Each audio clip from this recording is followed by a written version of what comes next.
Is this happening? Is this happening? It is happening. I'm sorry. It's my fault. What the hell? I don't know what happened. Hello, live chat. The reason we're late is because I forgot to send Karina the link, and she's the only one manning the live chat to help us stay on track. It's all good. Okay, wait, though, did you really rename those to the Emily rules? Yeah. Oh my gosh, that was the best. That made my day.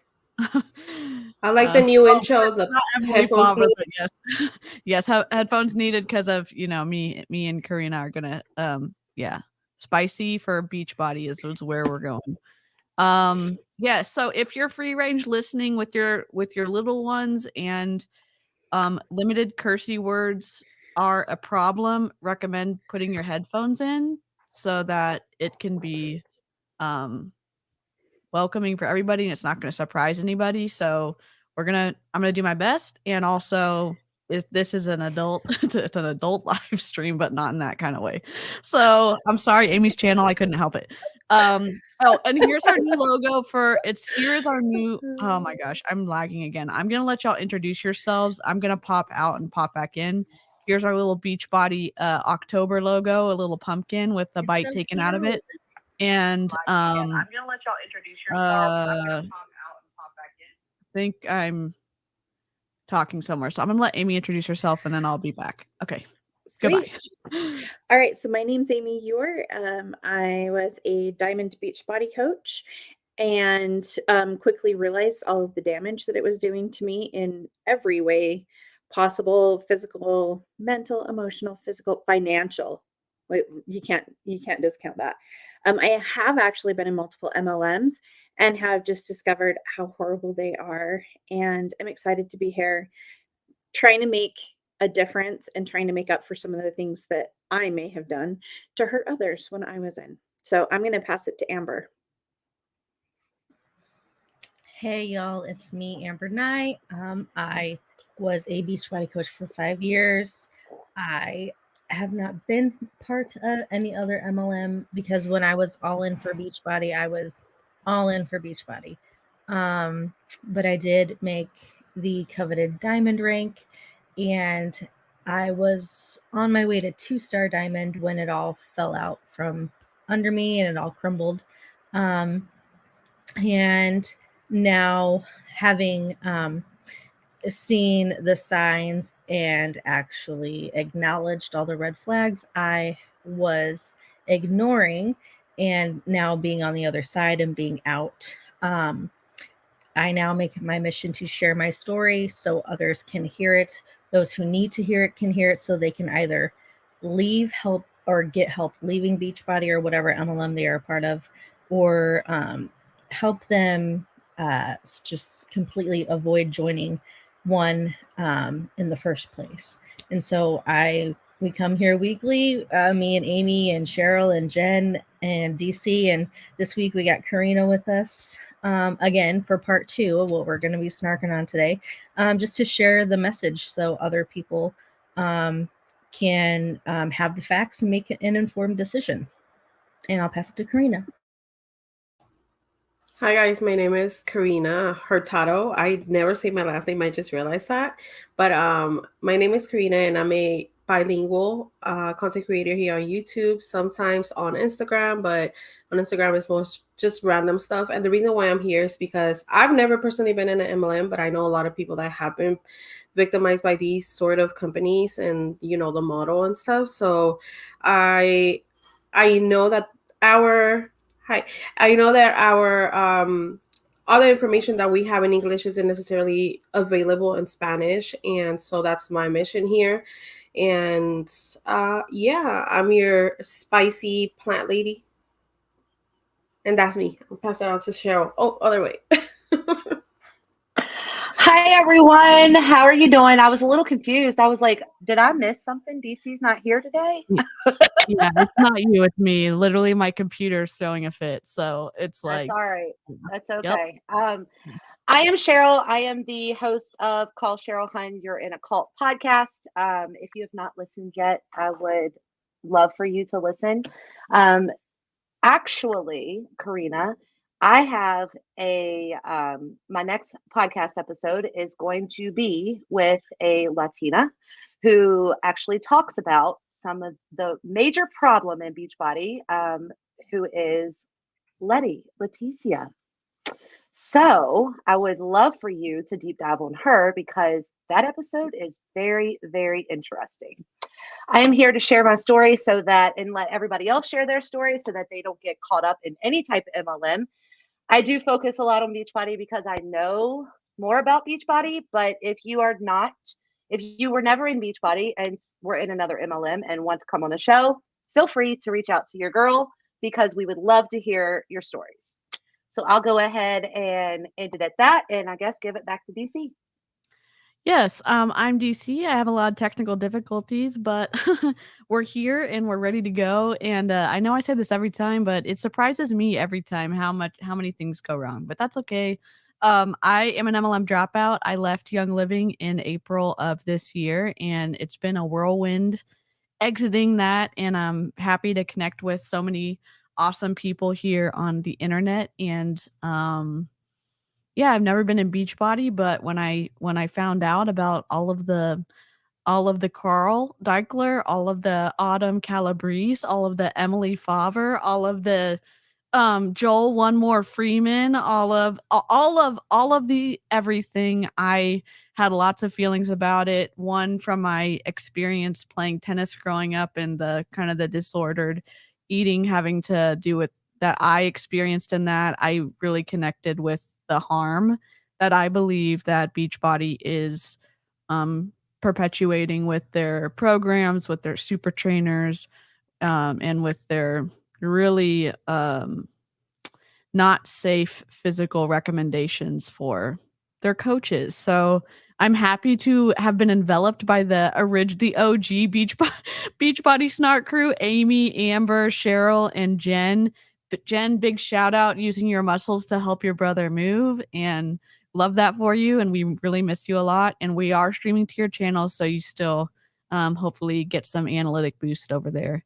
And Karina, so happy to have you snarking with us. You snarked with us last time, and yeah, I'm really excited to get to watching this video. I'm just locating it really quickly. So if someone could give us the spark notes about what... Sorry, go ahead, Amy. Okay, I was just going to say, can we also talk about Cheryl's reel today? And if you have not looked at that over on Instagram, please go do so, because it is one of the most... Watch it real quick? Sure. It is one of the most frustrating things that I have ever seen. Okay. And let me just give a little background. Amy is the one who told me to do this one. She said, have you done one on Joel yet? And I was like, no. And then she provided the wonderful screenshot of, yeah, you'll see it. Okay, so I'm gonna present screen. I'm gonna share my system. I'm gonna share. And we can also give a little more background on it, right? Like before people go and look at it. Yeah. Oh, look how pretty. I love my pink. I'm sorry. Yeah, I really it's do. a good vibe. It's beautiful. But so one of the things is that like a lot of people, I kind of had a little bit of, I went back and forth with my morals, I guess, because I felt like I was kind of bullying the fact and putting it out there about what happened with Joel and his ex-wife. But I really feel like everybody needs to be reminded of it at least once a week, because Beachbody does not care about morals or ethics and just continue to let Mr. Joel One More Freeman continue to be a douche canoe. So, well, and it's funny because Christina, it's her son that Joel fat shames in the reel. Christina like came out talking about how Adam Levine was so horrible for cheating on his wife, but has not said a single thing about Joel and is like super good friends with Joel. Yeah. And Well, it's like, Emily did too. Emily. Yeah. It's like, no, it's the choosing when to have ethics for me. Yeah. Yep. All right, let's go ahead and do this view, and it's this first one right here, right? No. Go down. Go to Reels. Go down. Okay, It's I'll right go to there. The one with Pinocchio. Pinocchio. Okay. All right. Yep. You are correct. It does take a special kind of. Can y'all hear that? Let me just show you a little bit more. You're a douchebag. Yes, you all guessed it. Old douche canoe himself, Joel One More Freeman. Look how cute they are. But never forget that he did in fact cheat on his wife with Megan E. Walton. And here's the timeline for you to look it over if you'd like to. But let's just go ahead and allow him to say that it's balance. It's all about balance. But don't forget, he fat shamed an autistic kid. And Christina Delgado reposted. Joel One More posted a photo with Christina Delgado's autistic son and his shirt pulled up and said that he definitely is ready for Lift More. Tell me how that's not fat shaming a child.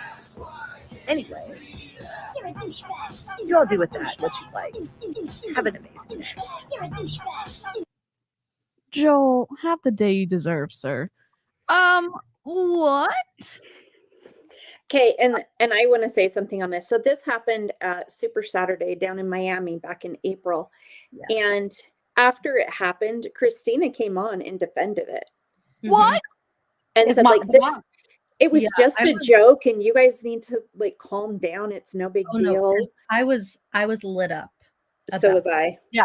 And because I did a because this was also at the same time where like Autumn was talking about, oh, I don't know where this diet culture bullshit came from, but it was around that same time. So I did a YouTube video on it, and then I went into how bringing up how young boys are often more likely to have eating disorder issues because of the toxic masculinity that surrounds it, and how they shouldn't they shouldn't have negative feelings about their bodies and not talk about anything.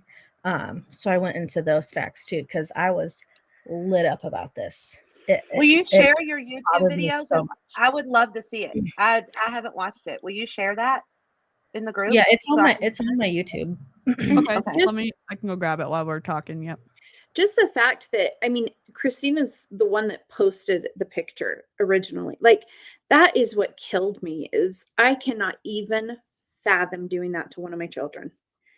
I mean, like, it's not okay. And for her to come on and be like, it was just a joke and you guys need to lighten up. That's not funny, because guess what? How A is lot of that the jokes that were made to us when we were little, we still remember, and they still hurt. Yeah, Yes. They still hurt. We're still working through that and trying to figure out ways to cope and get over it now, even 25 years down the road. my 18-year-old, I remember when he was around 10 years old, right? He was always super tiny when he was younger, right? He was half Puerto Rican, half white, always ate all the Puerto Rican rice, all the Puerto Rican food, right?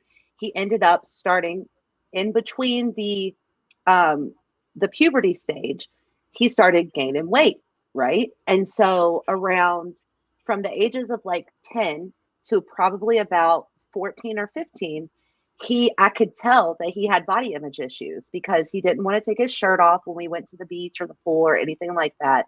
He didn't want me to take a picture of him.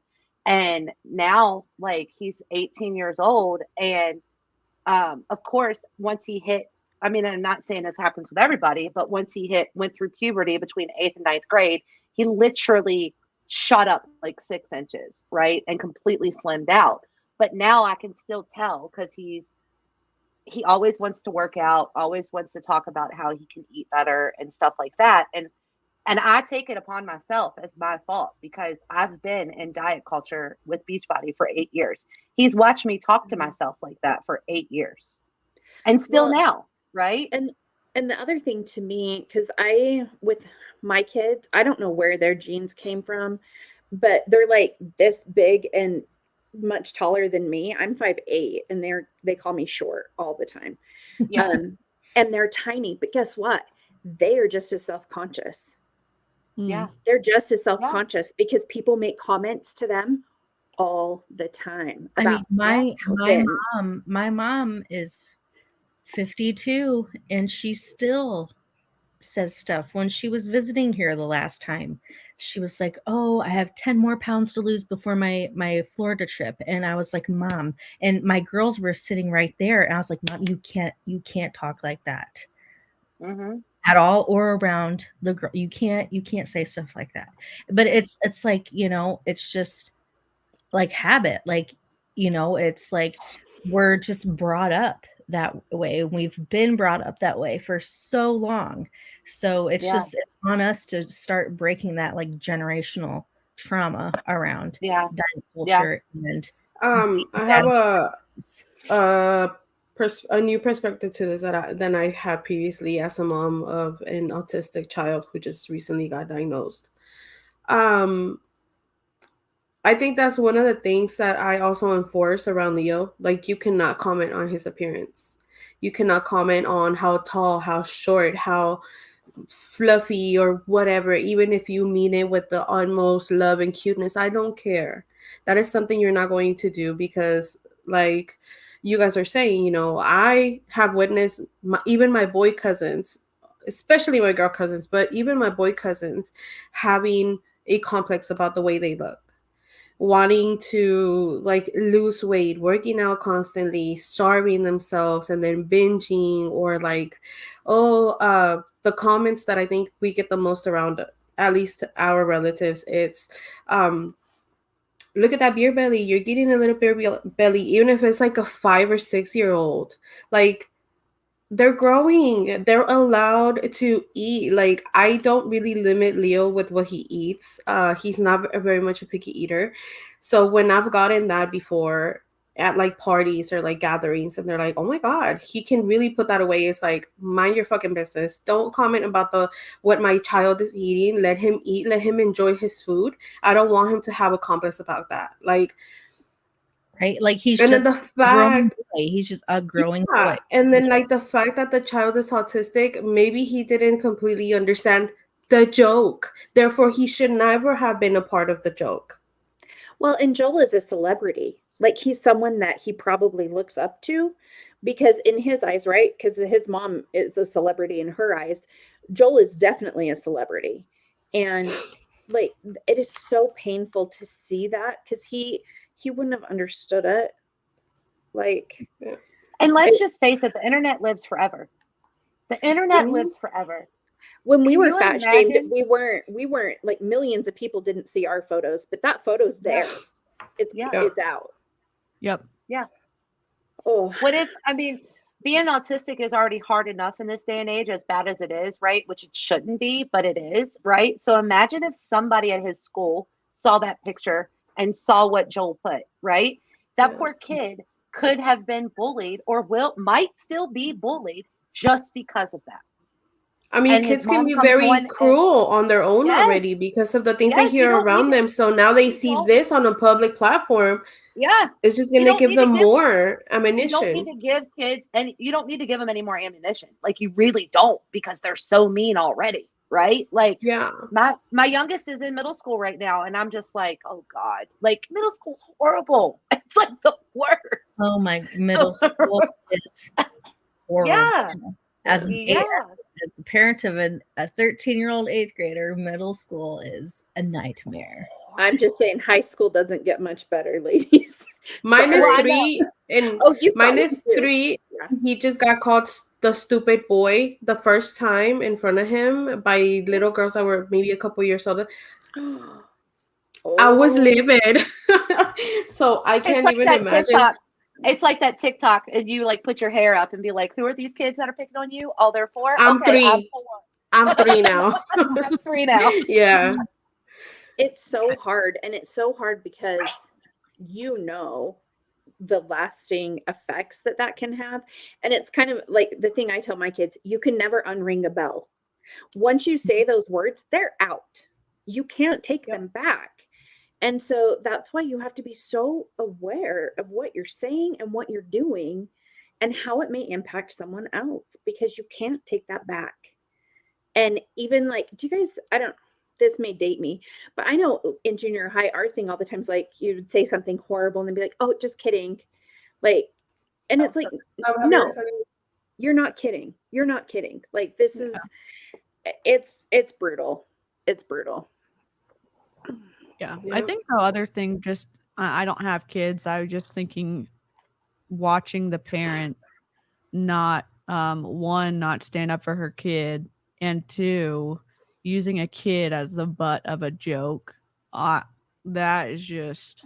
Well, I mean, is it surprising considering her bestie Autumn publicly body shames her own son on her social media all the time? Yeah. And So- isn't that sad? Like, it starts at the home. Like, if you don't hype your own kids up and give them that confidence, who is?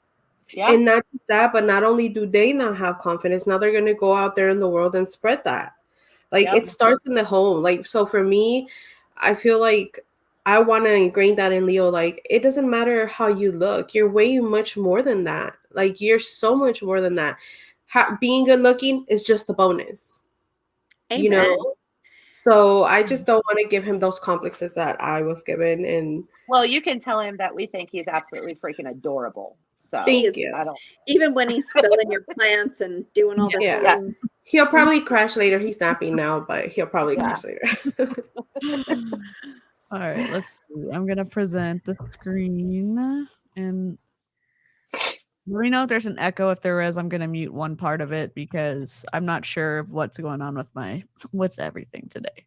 So I think we were about halfway through. This is the 30-minute mark, and let me see if y'all can hear it. About this opportunity, or I just got Can y'all hear so that? excited Okay. about being able to pay it forward because I see. Oops. Except it's not. Why are we lagging?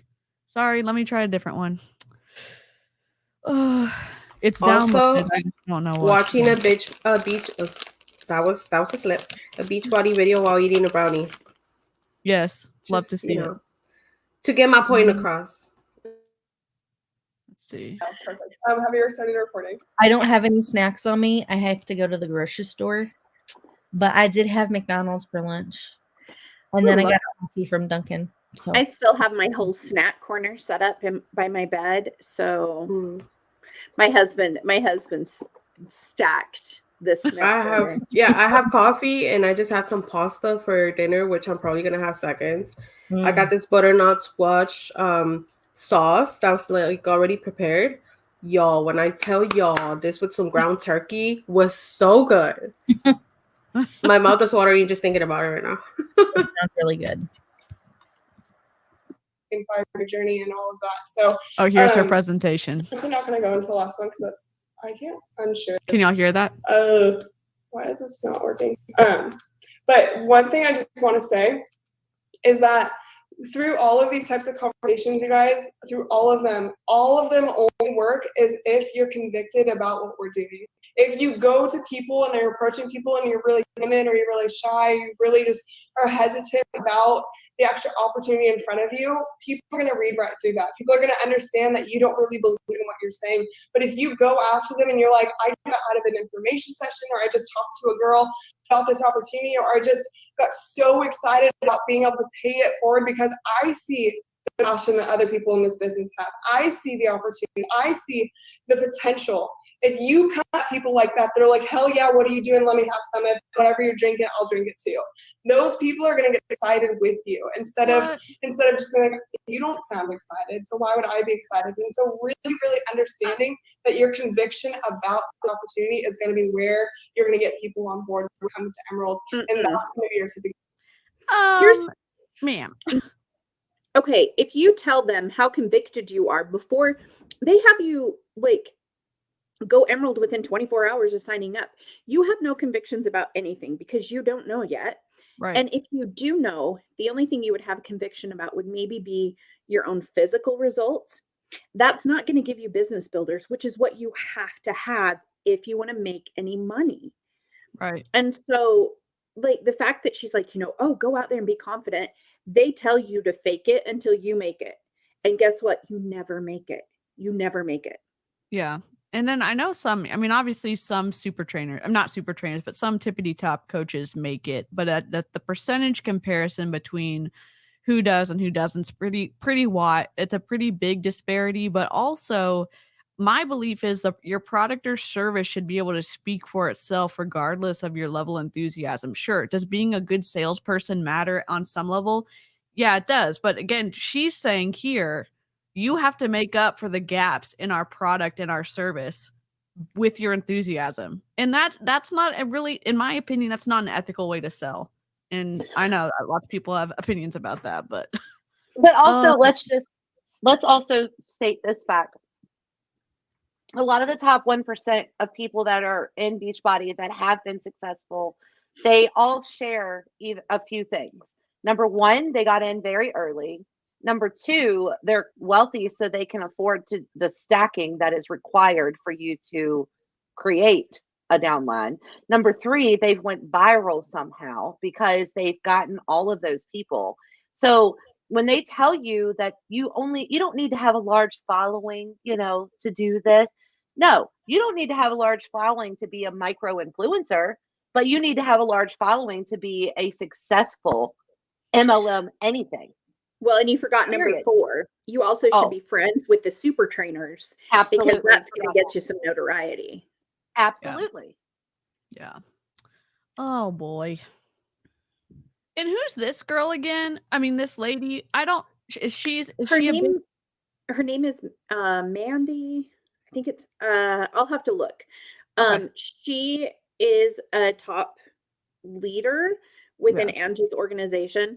And I think Angie said at one point that she may have outranked Angie. She may have outranked her, but she doesn't out-earn her. Oh, okay. Okay. Her and Danae married? They're married, right? I think they're married. Okay, because they're good friends with the frauders. Mm-hmm. So, and it all comes back around. Got it. That's going to be a tipping point in your emotional side of business. That's when your tipping point of how your business accelerates from day one. That's going to be the tipping point of you just kind of thinking about the business every single day. Your mind has to be right.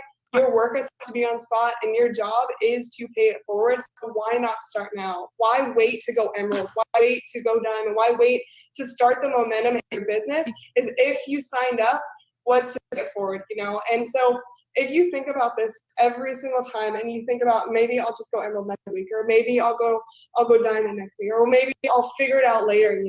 Why? Why are you gonna put your goals prolong them? So this is ridiculous to me. Okay, so everybody knows that in order for you to go Emerald, and it's your choice to go Emerald, right? They're telling you they're going to push you to sign up you +2, which is usually your husband, best friend, mom, or whatever. So Sure. it's your decision to pay an additional $300 a month in order for you to be able to advance your business. Like that's the part that gets me, right? Well, Yep. and Buy your way to the top. I just looked at, so her Instagram, she has over 98,000 followers, and this is her bio. Mandy, I think it's Kai. I don't know if I'm pronouncing that right. It's Kaii. Love first, fashion, home, lifestyle. Nashville living with wifey Danae Hayes. YouTube, TikTok handles, online fitness studio, and links. Zero mention of Beachbody. Yeah, that's not compliant at all. Nope. Isn't her wife a TikTok star? I believe so. Yeah, Someone said and that- that's why I said that they're like good friends with the Fowlvers too, because they all have large followings on TikTok. yeah, And Danae has at Summit, 147. they made Danae and Ella made a bunch of like content together. Because remember, they just pimp Ella out for content to everybody. Because Danae says she's got 147,000 followers on Instagram and 1.6 million on TikTok. Wow. And you're telling me that that doesn't help her advance her business? Wow. Wow. Why are you going to move your goals to the side? Why are you going to do that to yourself? Honestly, ask yourself, why is it for later? Because all you're saying, if you don't want to sign up your warm market or reach out to people or start your business, that just means you don't take this business seriously enough. Doesn't mean you take yourself seriously enough. And it also means that you're not willing to put in the work to create the life of your dreams. And so you'll hear myself, Angie, some of the coaches, Melanie Mitro, any of the top coaches in the business that saying that this is hard work, but it really comes down, it's not really hard. It's just getting over the uncomfortability. It's being uncomfortable for a little second and just being okay with that and progressing and proceeding over that every single day. And you have to make the decision every single day. So going Emerald is just a stepping stone. It's not a huge deal, even though I'm going to praise the hell out of you if you do, even though I'm going to shout you from the roof if you do, even though I'm going to literally high-five you and maybe kiss you on the mouth if you do. Ma'am? So many heads turned on us. Really, it comes down to, like, it's amazing. I will say this. If a guy had said that to, in the terms of the way that society has treated inappropriate situations in the workplace, I'm using this example. I know that she is married to a woman. I'm saying if a guy had said what she just said to a huge downline of female Beachbody people, I don't see how that could be appropriate in terms of saying, like, I know I'm being picky for no reason. I'm not for it. That is one of my problems. So I used to teach like sexual harassment prevention. I had to fire people for sexual harassment all the time. Yeah. If you are saying that you are a professional business person, you need to act like it. Wait, you don't say these things. So her and her wife are both Beachbody coaches. Correct. Yeah. Yep. Because she enrolled Danae right at the beginning, remember? Because whether Danae wanted to or not. Yep. And so Danae is at the top of one of her legs. Wow. Yeah. On her weak leg or probably her weak leg, right? Probably Isn't that how they do it in Beachbody? Depends. It depends on if you know where you're if she's on Angie's strong leg, she's got an insane amount of volume coming in through that leg. Wow. Okay. Man. Step, but it's only a step. It's not the turning business. It's not going to be you go Emerald and all of a sudden your business is going to explode. It's just where you start. And if you guys are willing to make this thing work, that's how you have to start. That's how you're going to start. And it's with the conversations. It's with finding your voice. And my last kind of point, you guys, I know a lot of people are like, I don't know how to talk about the business. I don't know what to say. I don't know how to approach people and say, oh, I just love this business when I don't even know what workout programs Beachbody has to offer. Well, let me ask you, and you should write this down, you guys. Write it down. Why did you sign up? What made you say yes? Was it Angie's life? Was it the lifestyle? Was it the workout programs that you saw, the transformations? Was it the people that you're surrounded with? What do you value in this business right now? I mean, if it was the lifestyle, then that's a no. That's a no for me, because you shouldn't be using the lifestyle and the financial position of another person to lure someone in to do a multi-level marketing business. Well, and again, it's the whole like your why that makes you cry and all of that thing, so that when you get to the point that you've had it, they bring that back up. So you said that you wanted freedom for your family. Is that not important to you anymore? Like, yeah. And so it's the emotional manipulation is what they're doing right now. Sure. Ugh.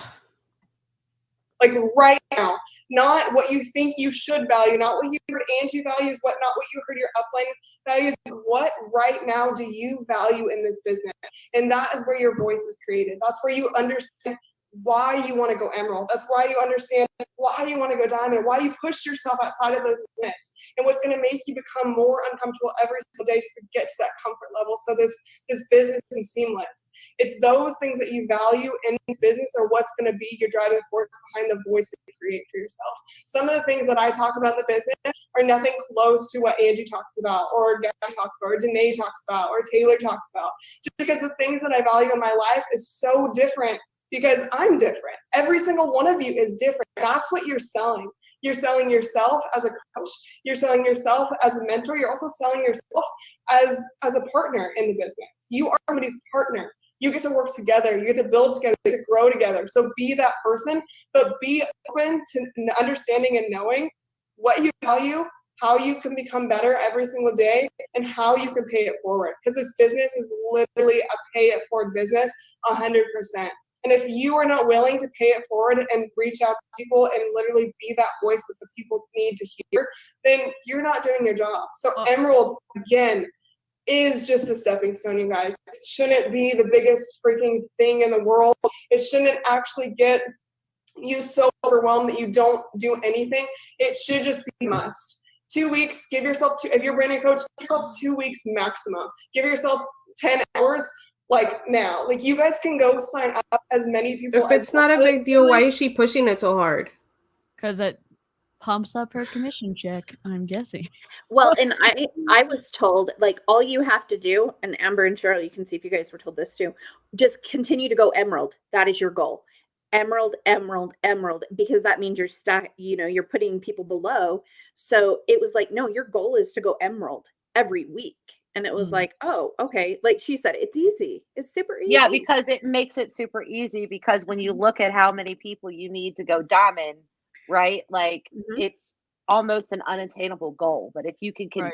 What is it? Go emerald 5 times and you become diamond? So you'd have to do it 4 times, but you'd have to have 2 of those people go emerald as well. Okay. Yeah. Wow. And it keeps your head down, focusing on a small, like, bite-sized task, and then you keep doing it over and over again. And then what ends up happening, Amber, you can tell me if this is what you did. This is what I did. So as soon as I had all the coaches under me that I needed for emerald, of course, for diamond, one of the emeralds that I needed was my husband, right? So then I had to continue to recruit to replace anyone that fell off of my line and then fill his line.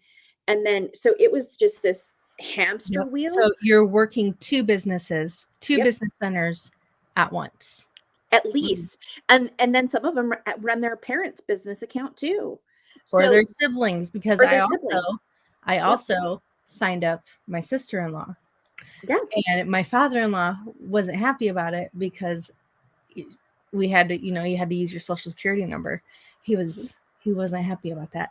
Yeah. I mean, so you're a brand new coach trying to figure out how things are working, and you're running 2 to 3 business centers, and you were trying to hit Success Club in all of those business centers. And then you're sitting on these calls, hearing them say that it's easy. And it's like, okay, well then what am I doing wrong? Because this is not easy. Well, when you build it up, this picture that, oh, this is the easiest thing in the world, it takes any responsibility of being a bad leader or a poor coach off of your shoulders. And so if people are not successful, you can just say, oh, well, it must be your fault. You didn't have the right mindset. You didn't do what I said. And because you didn't do it, you just got to look in the mirror and see, what you need to change, because I told you how to do it. And those kind of leaders, those kind of teachers are awful. Well, I have a question. Yeah. So at any point, whenever you guys had these other extra accounts and were working so hard to make Emerald, did you ever think, shit, this is really hard. What is it going to be like once I get past Emerald? Like, should I even keep going because this is already so hard? Did that ever like? Not really for Emerald, but once I hit Diamond, yes. Yeah. Yeah. I Like, unfortunately idiot. was an Emerald for 8 years, so never knew.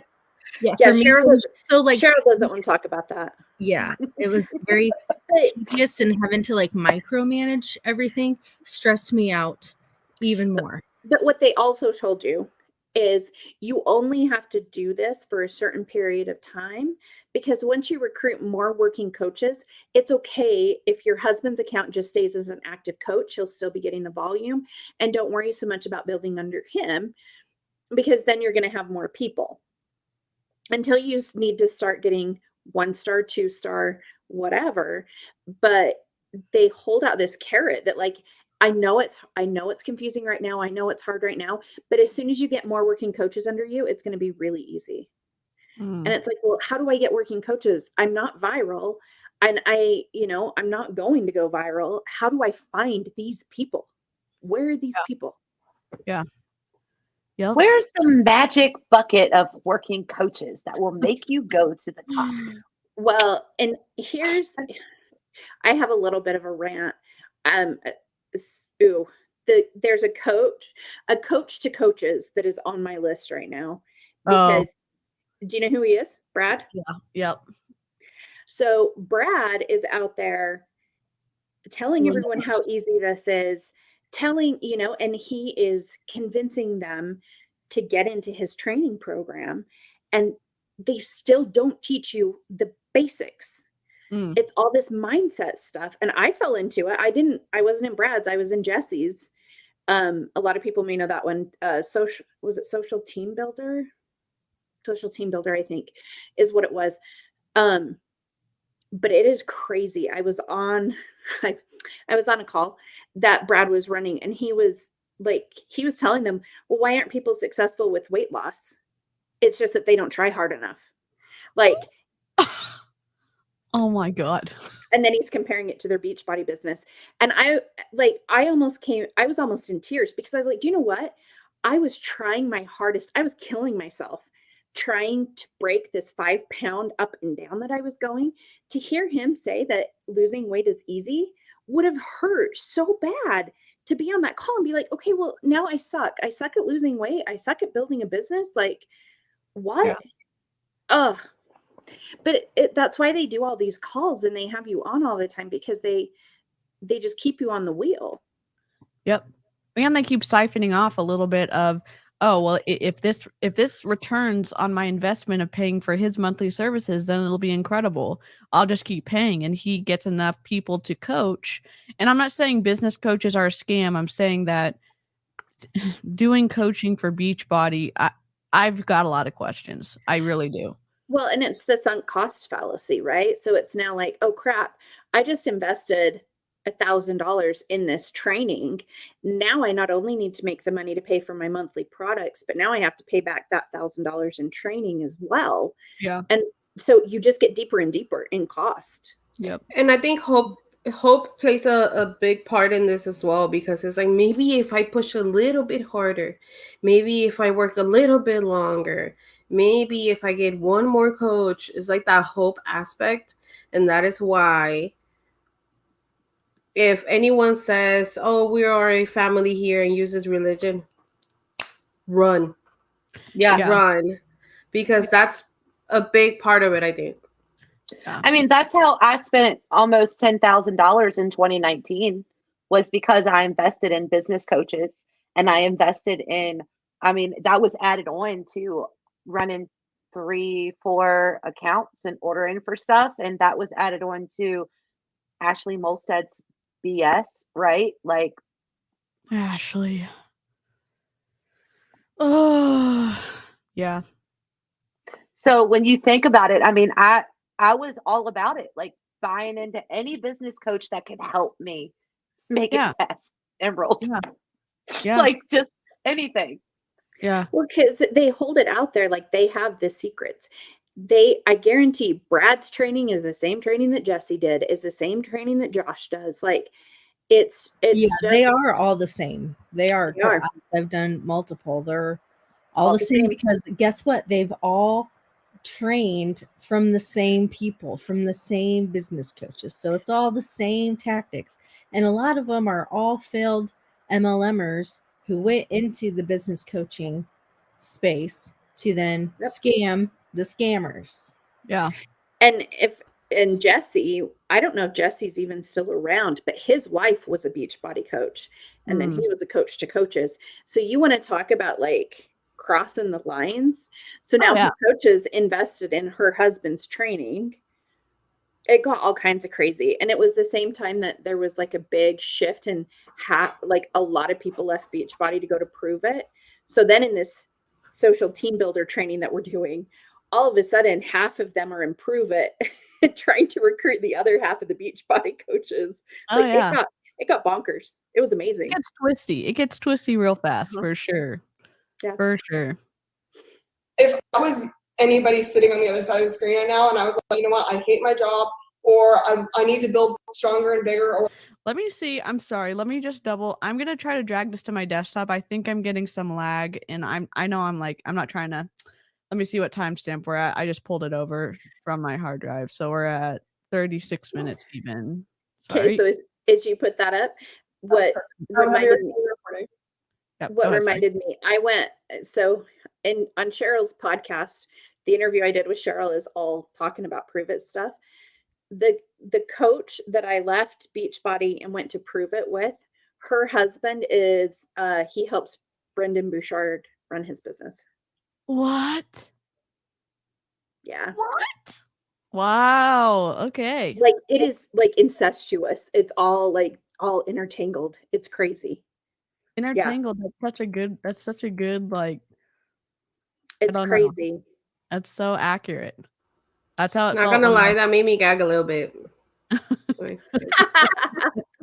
the crazy part I was thinking about this the other day, and you go back and you can tie everyone together, and it's like, oh wait, you came with Shalene and you went here, and then your husband works with Brendan, and so Brendan did this, and like it's crazy. Yeah, it's like that meme of Charlie Day from Always Sunny, Pepe Silva with all the and then they all jump over to this MLM, and then the exact same thing happens over here. Yep. We're kind of remember, all MLMs are the same. Reminder again. Yes, even if you left one and you think one is better, and then it's not the They're same. all the same. They're all scams. They're all scams.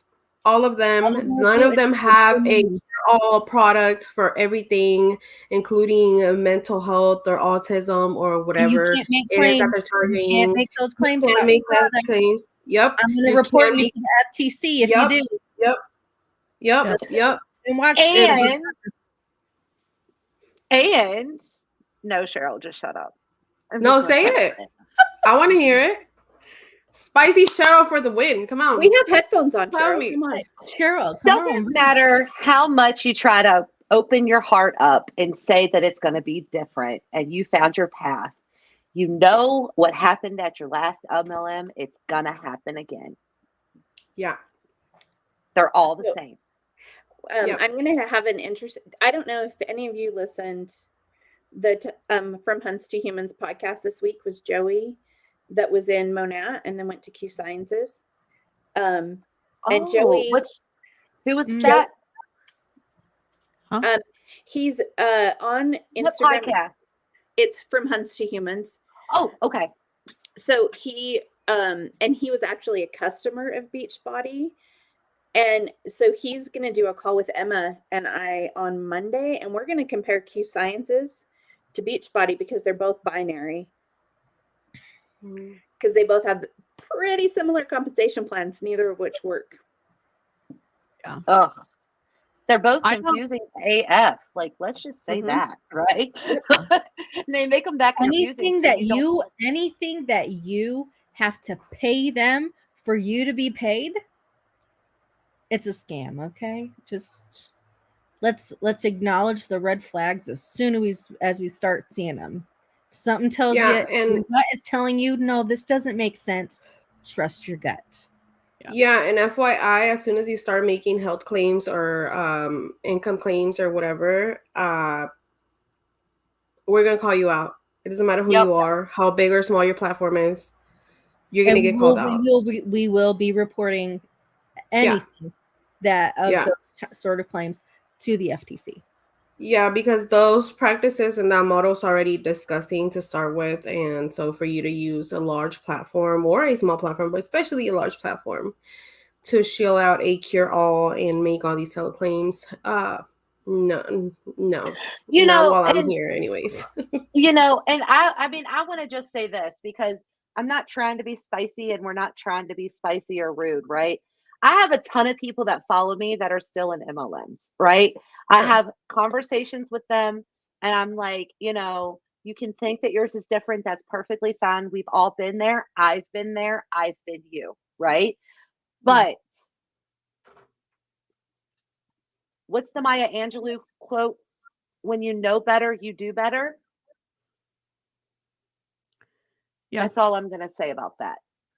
Yeah. And I will say this, and this is just my little 12 cents that nobody asked for, but I'm just going to say it. Sometimes She's you braiding have her to- hair. I know. I'm like nervous.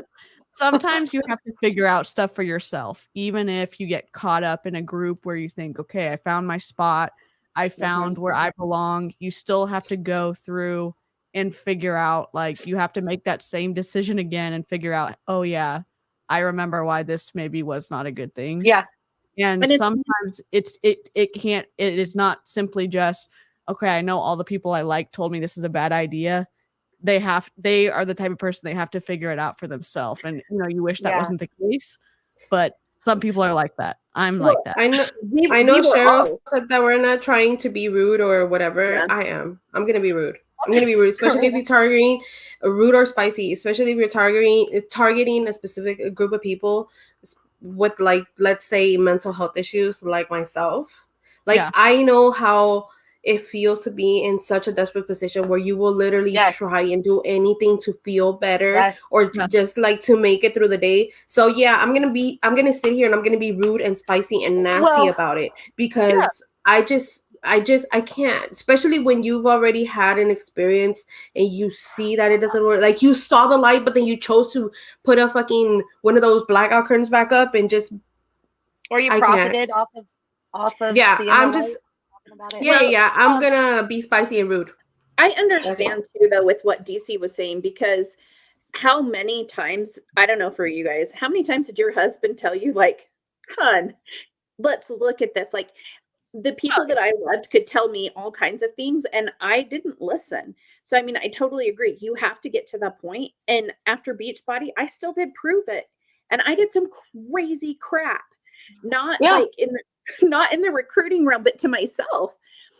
So you get to a point, like, you have to learn yourself. And some people have to do it the hard way. Sure. You know, and that is true. And I was in multiple MLMs, right? Like, I went through a lot of them, right? But I never did research to realize what MLMs actually were and who they actually do prey upon and how you really do lose money.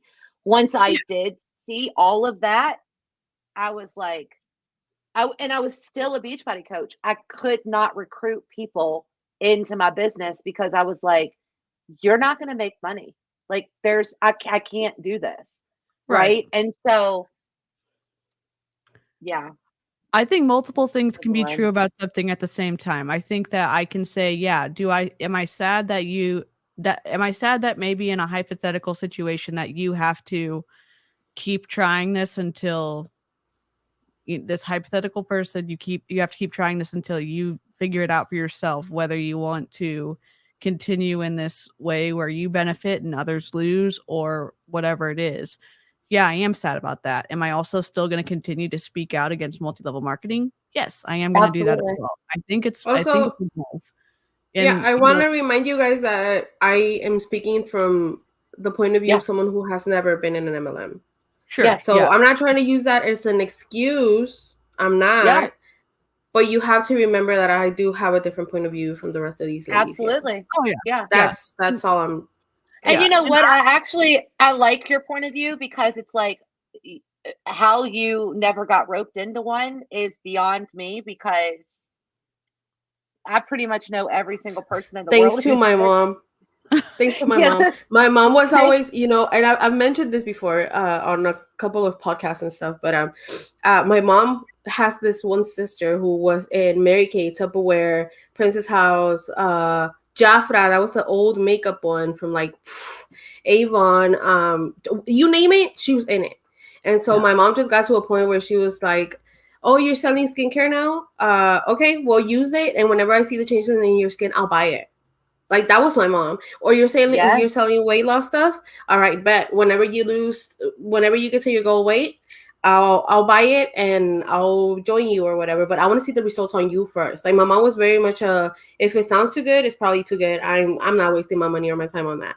Like that's been my mom. So I think that's where I get my spicy from and why I never got roped in. But I almost got roped into Monique when I was like freshly postpartum, going through postpartum depression. So we're not exempt. I just feel like that's why it took me, like why I was able to like just step out away from it a little bit and not join anything. But it was my mama. Yeah. Shout out to my mama.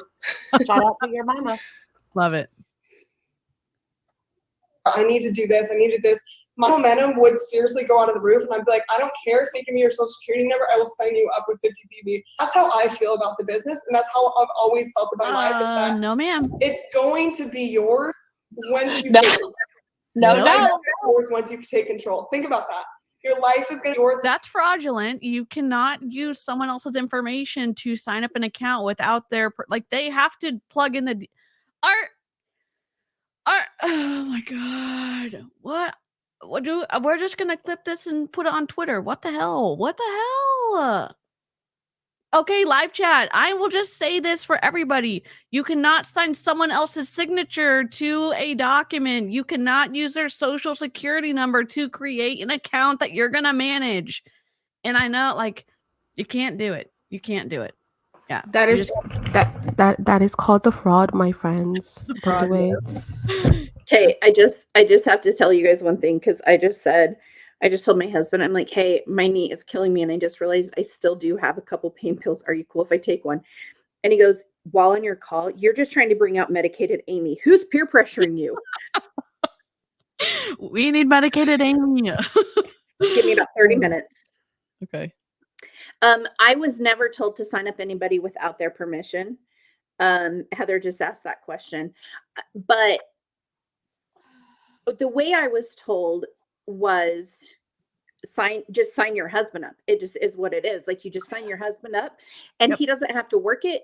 It's not a big deal. And so they kind of minimized it. And so it wasn't a big deal. I mean, Cheryl signed up her dogs. Like, Yeah, and my that's fake what they tell us. sister-in-laws. Yeah. You made up And sister-in-laws? Yeah, 8 years, yeah. Fake sister-in-laws. Oh my God. Well, especially with like the signing up your spouse thing, like Your spouse. my upline team always they like from like once you signed up and they're like, oh, you should be signing your spouse up first as your first, personally sponsored coach. People would be like, well, I don't know, if my husband wants me doing that. They'd be like, well, it's better to just ask for forgiveness than ask Yes. for permission. That's Yep. it. Right there. And Yep. and Yeah. then I mean, Look at DC's face. the number of people that I have on video, because I'm compiling one for compliance because they don't do their own job. The number of people who are like, just sign up your spouse. It's crazy. It is Yeah, pretty crazy. much. My husband, the very first time he went, like, I signed him up, he didn't really, I'd mentioned it and he kind of said no because we couldn't afford it. Well, we're Right. driving in the car and I'm creating the graphic and said, honey, you just went emerald. Congratulations. My husband got the certificate and he's like, what is this? I'm like, I oh, know. good job. You're rank advanced, hon. Good job. Great job. Well, how did that Amy, happen? since you're compiling all this, you should just make a website like People of Walmart, but Coaches of Beachbody, and just post compliance bloopers. And It's that's so all it easy. is. Do it on Canva. You can make a website Yeah. on Canva. I bet we could do Y'all, one. my husband would kill me. Like he Yeah. would kill me dead if he got like a thing like that in the mail talking about he'd be like, I pack your don't shit. Get out. John, I told you no. I've been with this man for 14 years, and I do not understand because I have signed him up so many times as a Beachbody coach. So many my God. times. That man And I loves have you. He loves you. signed him up for Lavelle when I was with Lavelle. I've signed him up with It Works when I was with It Work. I mean, Leon has been in multiple MLM companies, but he has never once worked one. Yeah, it's crazy. Avery's a user experience professional. She does websites and stuff. So if you need her, Free. yeah, she's Here's the thing. awesome. They tell you also how to manipulate your spouse, right? Like I have a call that I did a reaction to of Danielle Natoni telling you that all you need to do is just have sex with your husband more and he'll be totally be on board with you. Oh yeah. Oh yeah. There was numerous. She's like this was very much part of like the Christian women's narrative that you just got on your knees more. Your husband wouldn't care what you did. What? I heard that one. Something that Deanne from LuLaRoe preached a lot too. But my uplines, my very Christian upline, like grandma upline, who like I don't know, like her and her husband were way too happy on social media all the time, you know, and they would always be talking about, oh, it's date night, and then we're gonna go do our thing, and then he's not gonna care what I have to buy or order or anything. Yeah. First, just disclaimer, that doesn't work in a Mexican household when your wife is already super spicy. That shit don't work. Just it didn't work in our disclaimer. He already gets a lot of cuddles. He's not going to see the difference. Okay, so just disclaimer. I showed my husband that clip. I'm like, hey, what do you think about this? And he said, I would be so upset and so hurt if I ever saw this and felt like you were using me or that you were manipulating me in that way. He's like, I don't understand how people could do that to someone that they say they love. Like, how can you that's another part of the cult tactics that they use and the manipulation that they use to keep people in and keep them dissuade and distracted. Yeah. All jokes aside, though, like just even the fact that some of these people, like especially like you said, the Christian women air out their very personal stuff. Like I know I was just joking, but like I didn't say nothing. I said something, but I didn't say anything, right? Yeah. So I feel like I can't imagine. They were dead serious about this. Yeah, I know, but I can't imagine like my husband saying no to me, and then I'm like, oh well, I'll just do this, and then he won't say anything. Not only is he gonna be mad, but he's gonna feel used. Like I don't understand how these women, if they love their partner, don't put themselves in their partner's shoes and be like, how would I feel if he did something like that? Like how would that's a huge thing. At least in our house, that's a huge thing. Every time that I tell my husband something, I'm like, okay, well, anytime we have an argument or whatever, I'm like, okay, flip it. What if I did what you did? How would you feel? And he's like, yeah. You're right. And I'm like, there you go. So that's like a huge thing in our house. And I feel like I would feel taken advantage of, used, and also like you took my money to do this shit that's not even benefiting us in any way. And you exposed us that way to the public. Like, excuse me, that's not a healthy relationship. That's not healthy. No, it's crazy. We did I've break got- DC though for a minute there. Oh, yeah, my brain is yeah, where my cheeks are red a little bit too from the conversation. Don't worry, I have mashed potato brains too, and don't blush. It's okay. We didn't say nothing bad. We're I know. just calling Y'all are people great. out. I love being with y'all, the spicy crew. I get it. I like it. Once you take control, and you have to do it every single day.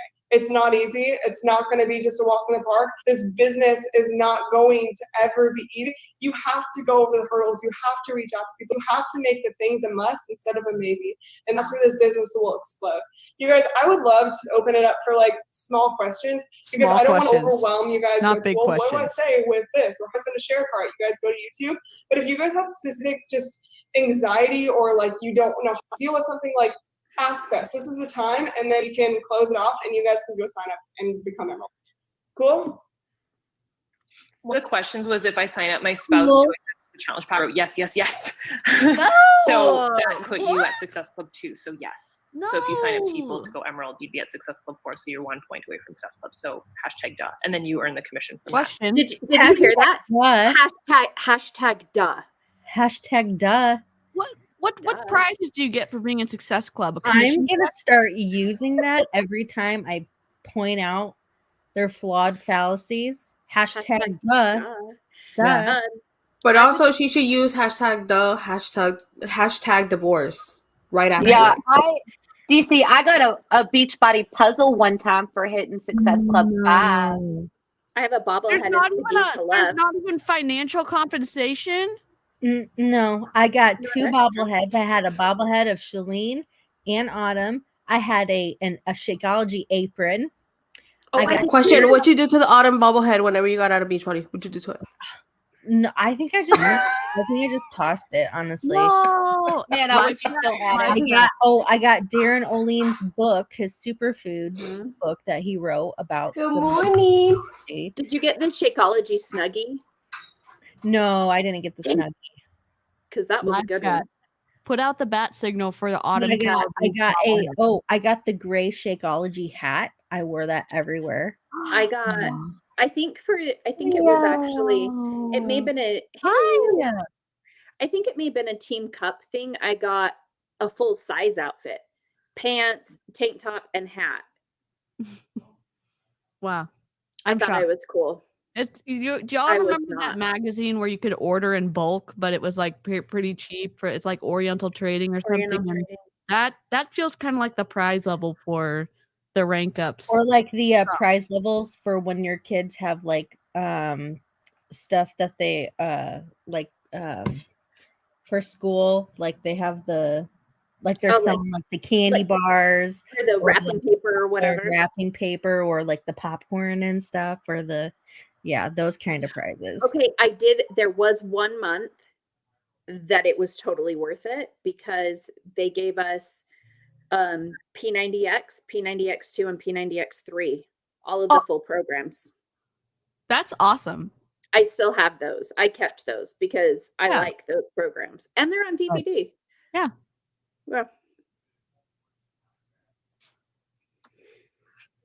Really quickly, what I was going to say as we get questions, I think that a good way to close out this call would be to share it, because I do this on the wake-up call sometimes. Sorry, cattle dog crew. Starting coaching, Mandy. Hi. You can answer questions and go that way, because usually it's like eye-opening to people. Oh, Lord. Okay. Do you want me to just answer that? Let's get all these questions out. I want to get to Diamond status so bad, but having anxiety about getting to Emerald. Momentum, dude. I feel like once you start and you start building a team and really understand that it's 2 people to get to Emerald and then 8 people, 12 total to get to Diamond, it's nothing crazy. Like back then, whenever I first went for the 2 people, I was like, I thought I was going to die. And looking back now with a team of 6,000, I would be like, oh, I should have done sooner. So it's really a perspective thing. Are you in this for the long run or not? Ooh. Okay, so who is Angie under?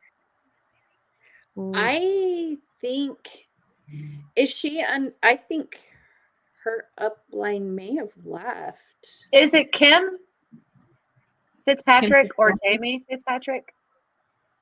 She might be. That would make sense because I mean, pretty much Jamie has all of Canada under him, doesn't he? Like between Jamie and Kim, I think they have Yeah, most of I think Canada. 'cause they were like the first, like one of the first Canadian coaches. Mhm. I want to comment on something, and I don't mean this to come across rude, but I just feel like that the girl in the pink, I forget her name. I'm Angie. horrible with names. Angie. Her skin looks really, really dull. And that's not me saying like she's ugly or whatever. That's not what I'm saying. She's beautiful. But like her skin is Doesn't look dull. healthy. It doesn't right? look healthy. So for her Yeah. to be in a health MLM and her skin to look that way, it's not Yeah. adding up, my guy. Well, and it's, I mean, it's kind of where we're looking at right now with Autumn and with Tanya and Yes. with Letty. Like they're all starting to have like sunken eyes, hollow cheeks, like their Yeah. collarbones sticking out, like all of these different things that Say hi. we're not body shaming. We're saying like, Hi. you don't look healthy. You don't look healthy right Yeah. now. No. Her hair Mm-mm. even looks like dry. And that's not me being an asshole, I promise. I think it's, I think she looks better I couldn't help- now because she's a brunette. I couldn't help but Yeah, I notice. think the blonde doesn't help because it washes her out. Washes her out. Yeah. Yeah. Okay. 12 eggs, but don't put all your eggs in one basket. That's a great comment. Oh. I think the Yeah, I decision- think Danielle Natoni has like 19,000 people in her downline. Can you Wow. even Yeah. fathom how many people like Christine Dwyer, Lindsay Oh, yeah. Matway, like Lindsay Matway, pretty much everyone's going to be under Lindsay. Mm-hmm. So she's probably has like hundreds of thousands of people underneath her. I think Emerald is a decision. Like you guys are in control. Period. You guys all have people that will support you. You Rude. guys all have people that you can either Rude, sign rude, up. rude. You all have people that you can talk to. There's a billion bajillion people in the world, and there's a bajillion people that love fitness. So you A guys don't- bajillion people. Steffi's. She's so convincing. A bajillion people. It's so easy. Christine Dwyer said she has 200,000 coaches underneath her. Oh my god! So that's like half because there's like 400,000. So she has half. A bajillion people sounds so legit. Well, and they say this. There was another one. It was Farron. A call that Farron did, and it was like saying all of these numbers. Okay, so you're implying that everyone in the world is interested in Beachbody. You're not like they're just like, oh, you guys, like this is so stupid. Just come on.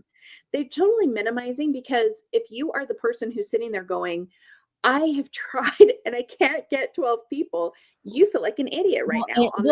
And then you realize that you're never gonna be able to hit that number. Like never. No matter how much they try to say that you'd be able to duplicate that, you won't. Ever. Yep.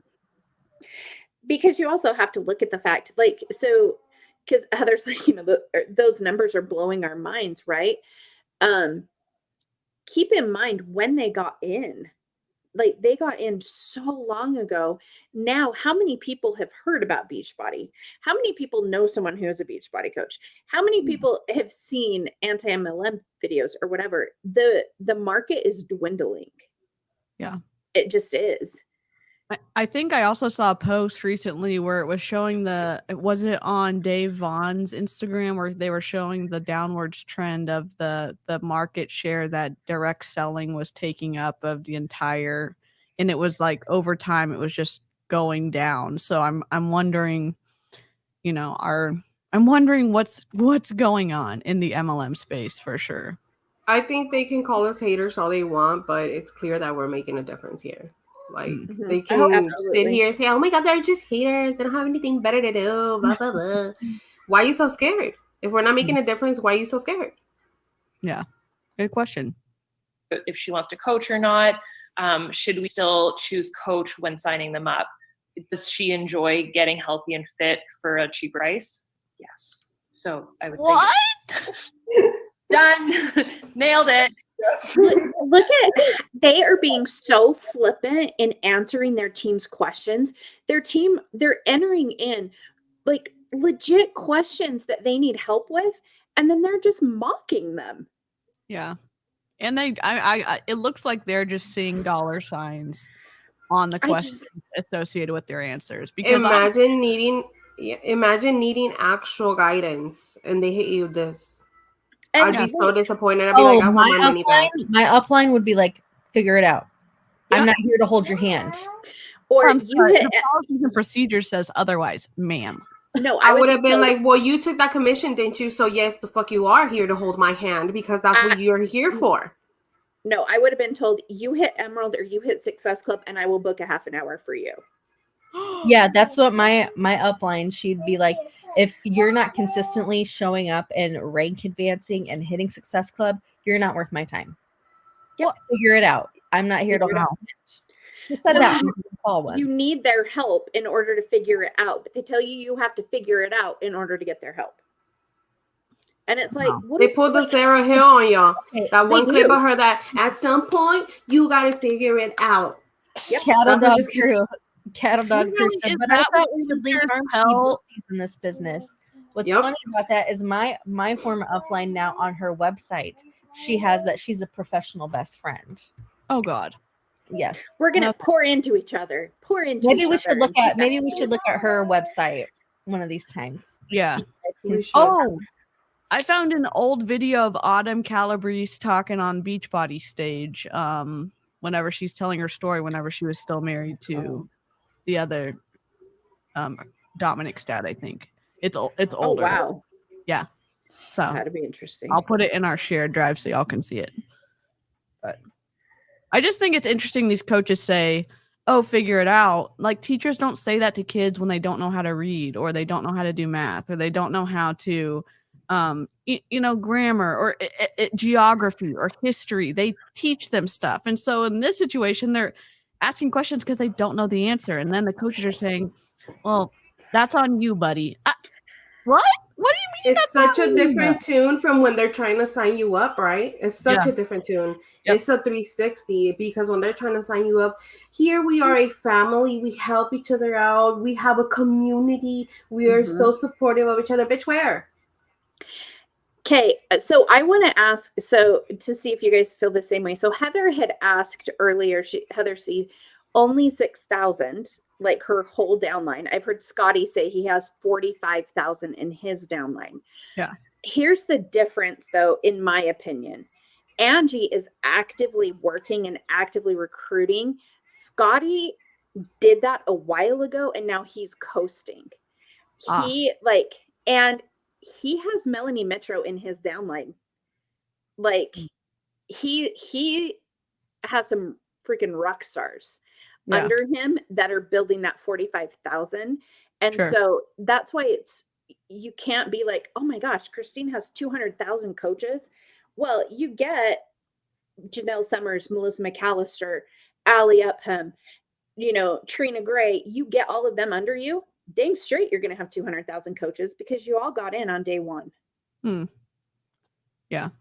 And I don't know when Angie joined, but I want to say she's like 5 or 6 years, maybe. Sure. I don't know. It's a lot of time to do a lot of damage. I mean, I know that in Prove It, Jesse Lee Ward's team is very big. At one time, I don't remember the numbers, but they're in the hundreds of thousands at this point. So I know it's possible to make a lot of impact in a kind of a short period of time, but she also had a big team she brought over to Prove It from her other companies. So the term rock star is used very liberally. So Fizzles, I just asked, because if you are hitting Success Club every month and you're putting up huge numbers, you're a rock star. If you are rank advancing, you're a rock star. Yeah. If you they use it all the time for the love bombing. Yeah. Yep. Yes.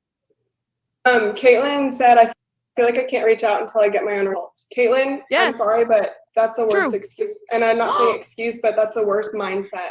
We have such a wonderful, you're a coach right now before you have any results, right? You're a coach that is signed up with no results. I was a coach with no results. I was 25 pounds heavier, was literally the least fit of my life. I became a coach, but it really comes down to, I want to do this with you. I want to pay it forward with you. I want to be able to kind of express this opportunity to other people. I know. You want to do this with her until she asks you a question and you mock her, ma'am. I don't know where you got the audacity, but you need to put that shit back now. Well, and earlier she told you how much confidence you needed to go out with these products, but now she's saying it doesn't matter if you've gotten anything. So they're like doing this double speak, because earlier she was like, no, you need to go out and be like, yes, this is what we're doing. And now it's like, oh, do it with me. Yeah. And it's like, well, for the one thing is be confident, but don't do any activity that would build confidence. Just do it. Just do it. Be Nike. Just do it. Okay. Okay. Yep. Give me a break. Oh my gosh. Hard. It's really emotionally hard. You don't feel good enough to reach out to people when you don't have your own results, but you also have an opportunity that you can do it with people. You know, people are they'll value you more if you're the most vulnerable. And you guys were literally going ham when Angie was talking about the most vulnerable times in her life and in this business, and that's what seems relatable. And journey. If you were not here last week, the vulnerability that was shared on last week's video, just go watch that. But I would say it would be difficult to chalk up that to an actual definition of vulnerability. It is almost impossible to say what was described last week was actual vulnerability. You know how dumb she sounds right now? She's basically saying, be confident, but be shy at the same time. Be up and be down at the same time. Be skinny, but also be able to get some progress pictures at the same time. We're here for you, but also don't talk to me unless you have a certain amount. Ma'am. Yeah. We're confused. And oh my gosh, the best thing you could do would be to get pregnant. Because then you're going to have another journey, and then you're going to have all of this. And so that it's just going to open things up. And then it's like, well, okay, I know you had a baby, but you can get on the Zoom call. Like, it's like, what do you want from us? Yeah. Say no, Leo. Say no. Say no, ma'am. He's like, no, I'm going to eat my chocolate, Mom. Leave me alone. Yeah, chocolate's good. Inspire is where people are going to get inspired to you. You're blessed. Like, you're lucky you have a journey that you can take people on. You're not it's boring. There's top coaches that are like 6-pack, 20-pack abs. They're boring to follow. People look at them and it's like, cool, awesome. Where are you going to take me on this journey? You're not relatable. What? Like, if you're a human helping other humans, that's what makes it so relatable. So be vulnerable. To the question about how to run your challenge groups, my question back would be, how far have you gotten in the new coach training? Because that would be step number 1. To do your new coach training. So you obviously must have not done what I told you to do, because if you were asking that question, that means you didn't pay attention to what I said. That's the vibe I'm getting from her tone of voice right now. I would say that, ma'am, I did go through your new recruit training, because we have it. It's not all it's cracked up to be, and they're still going to have a whole lot of questions. Yeah. Yep. And again, there's a kind way to say that. Hey, it is covered in module 1. And then you can have a conversation and say, oh, wow, that wasn't covered in module 1. But she's saying, you know what I would say? I would be like, okay, well, you don't want to be available to me. Then I don't have to do what you say, because at the end of the day, this is my business, right? Like, you keep telling me how you're going to be there for me, but I have to have a certain amount of recruits or a certain amount of PV or GV, whatever. And then, but then I got to sit through this BS with giving you my undivided attention. So why should I, if you're not giving me yours? Like, it goes both ways. You can't just make a commission off of me and then say, okay, I'm outie. Like, you have to have a certain amount of people. Like that, I don't know. That would have been me. I probably wouldn't have made it for an MLM, because I would have talked so much shit back. But that's just me. Love that. So there is challenge groups, like team challenge groups, available to everybody. That should be like step number 1 to get in there, to know how to run them. But that's all available in the Team Upper University, and Mandy's training. She has that too for her coaches. So everybody should have that. Then N. Russell asked, if you sent out messages, how long do you wait for the follow-up? 3 days. And don't over-rotate the same person. Yeah, it's natural conversations. You guys don't overstate conversations. I will say this: some people do not know what a natural conversation looks like. It is not the same for everybody. So these people who are beautiful, who have tons of followers, who all this other stuff, there's some people out there that need to say, okay, I said, hey, how are you doing? And they say this back. And then what's the next part of the conversation? Sometimes people need it broken down in terms of a sales conversation. And they can't grasp that. And they certainly don't know how to teach it. Also, I don't think they take into account that some people are more visual learners and some people are more like follow direction type of. They just expect it to be a one fit all, and then they're not patient with the people that are actually asking a genuine question, and instead they mock them. Like, how do you expect people to stick around and like actually make a difference if you won't even take the time to help them when they ask for it? Yeah. Yep. Yeah. Because if you have conversations where people can feel like your intentions are I need you rather than can I help you, that's where you become more salesy. That's where your business becomes less authentic, and that's where you start losing sight of why you're here. So if you can really think of how can I help you, how can you help you, how can I help you, and I just want to pay it forward, that's the authenticity of your business, and you will literally thrive like a mother trucker. So she's saying you need to be authentic, and you need to know that helping other people is the source of your power in Beachbody, yet they're not willing to help their own team unless they jump through a bunch of hoops. And if you're willing to just pay it forward, then your business will go like a mother trucker, is what she just said. So are you really paying it forward if you're just trying to build your business? Like, it's the double speak, like Karina was saying. Karina hit that right on the head in a very articulate way. If that is always the sole heart of your business. Jen asked a really good question. Said, can you please explain why it's okay to have a discount coach, or why a discount coach is okay to have? The best answer I could give you is I could name 5 out of the top 10 coaches that started as discount coaches. So you could potentially have a top 10 coach in your downline right now and you don't know. It's a great segue. It's like literally the introduction to being a coach if someone isn't okay with it. And I kind of like calling it like a VIP client. Like, it's just an interim to becoming a coach. You don't have to call it a coach. You can call it like a VIP member or whatever you want to call it. But that's deceptive. That's deceptive. You have to pay. Yeah, but it's also like in the documents that you sign as a Beachbody coach, that's not what it's described as when it talks about discount coach. Or so they're saying, well, just change the definition or change the name of it because you're going to benefit if they sign up for this. Well, and again, you're not going to take no for an answer, right? So you're going to have these discount coaches and you're going to continue to pester them to become an active coach. Mm-hmm.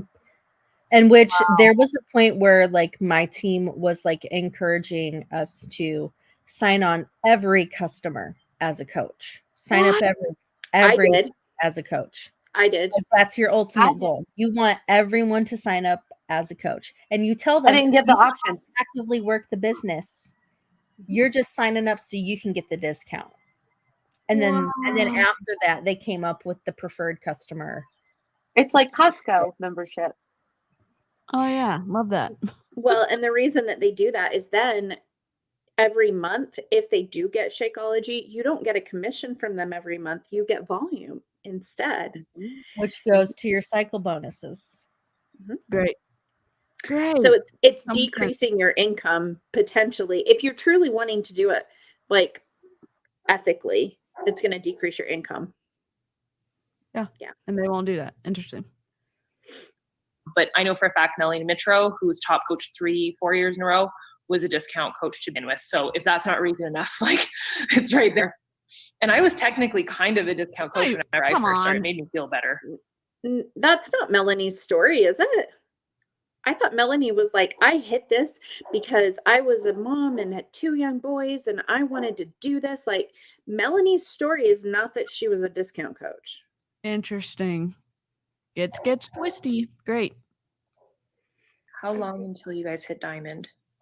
It's about the same. Me and Mandy when you started working. Are you looking at how long it took you to hit diamond? Yeah. When you did the switch, you did it. How long did you hit diamond? Almost 8-9 months. That's fine. That's normal. No. Okay, the thing is though, is I was mortified by reaching out to people about coaching. Like I like pretending like I didn't have a coaching opportunity for the longest. And that was like, I was doing myself an injustice. And I was also, when I started doing like oh, I want to build my team. People are like, well, what are you talking about? You know, so I was really doing myself an injustice. So if you come on woodwork saying that you have an opportunity to help others and you have like 2 funnels and it's very straightforward that you have 2 funnels, your business will grow faster. Funnels. I signed up on May 31st and I hit diamond on August 31st. So do the math on it. I have no idea. What is that? Couple months. And I didn't do anything for June, my first July, 3 months. August, so once so everyone has a 3? different story. Some people it takes them 2 years and then they become a top. So no matter what your story is, the sooner you get to it, the faster your business will grow.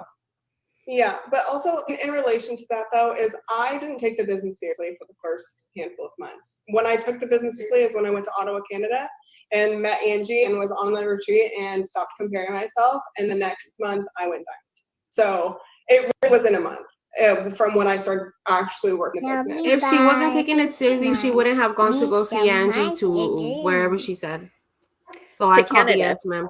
Yep. She chose to fly from I know they live in Nashville now, but she chose to fly up there, but she wasn't serious. No. Wow. Different definitions, I guess. Different definition. Oh my God. Suggestions for personal development. I'm still up at the top of the chat, so I can't see what Andre's writing. Do you have any suggestions for personal development, Mandy? Like your favorite? Oh my goodness, so many. Tony Robbins, everything. Yeah, Tony Robbins, everything. I agree. Literally index him in your soul.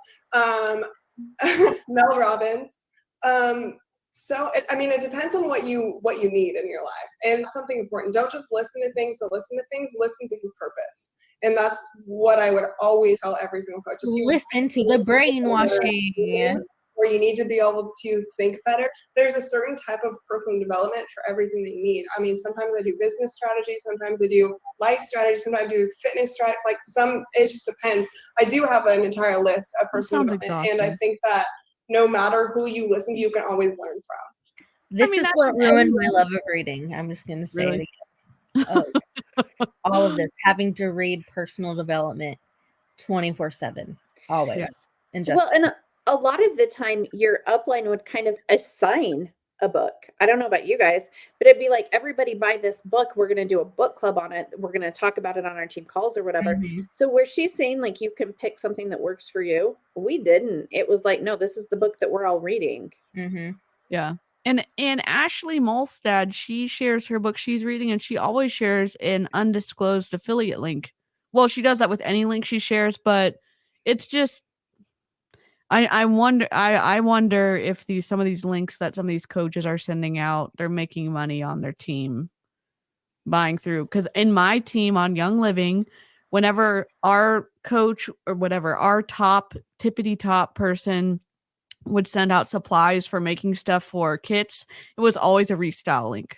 So she was making money on all of us buying these cute ideas to make for these like make and takes. That's what they're called. So I don't know. Not that that's a problem, but it's undisclosed. So it just seems twisty. A lot of people who ask about the products I use on social media, and then when I talk to them, there's no response. How do I go about introducing them without being salesy? I would ask how much you're using the products. Like, I literally pour my Shakeology and make my Shakeology every single day Instagram stories. And from that, I get sales through Instagram stories. So when Pumpkin Spice Shakeology launched yesterday, that was how I was converting. I was having meaningful conversations with the people that actually watch me using the product. So it's not like, I heard this example as a new coach, and I think it's perfect. It would be like going to someone's house, always talking about how awesome her Mary Kay lip gloss is, and you go to wash them, it's all Sephora, and you're like, okay, liar. So if you're not using Shakeology, if you're not eating the beach bars, if you're not using the boosts, if you're not drinking Energize, like, you guys, look at my Energize cuppy. How freaking cute is it? There's a shit ton of Energize in here. Like, I use the product. I do my workouts on Beachbody On Demand. And when you start to just share the day-to-day journey, that's why I said, like, you're blessed. If you're on a journey, you are so friggin' lucky that you're not at the end of your result and it's not boring. So when you share that, the day-to-day, that's what's interesting. People are like, I want whatever she has. And that's how you get to that point of being an influencer, where you're sharing that on social media from the day-to-day, and people get to trust you to a certain amount where they're literally like, just take my credit card. I want whatever you're doing, because it's obviously working. 100%. Yeah, whatever's working, but it doesn't taste good. I will tell you that right now. Pumpkin Shakeology is not delightful, in my opinion. I know some people like it, so. I love that. Somebody asked, how do you talk around the $50 fee? First of all, if somebody's worried about a $15 fee, Scooch to Starbucks. Like, Oh no, yeah, ma'am. No, ma'am. Stop it. Stop it. Stop it. Starbucks does not do me dirty like that. You get delightful things to drink most of the time, unless the coffee's bitter from Starbucks. You don't have to add stuff to their. I mean, you don't have to add anything to Shakeology. You have to add a bunch of you have to add bananas. You have to add peanut butter. You have to add whole milk or whole almond milk or other things. I don't know. You have to make it taste good, and Shakeology by itself doesn't, in my opinion, doesn't taste good.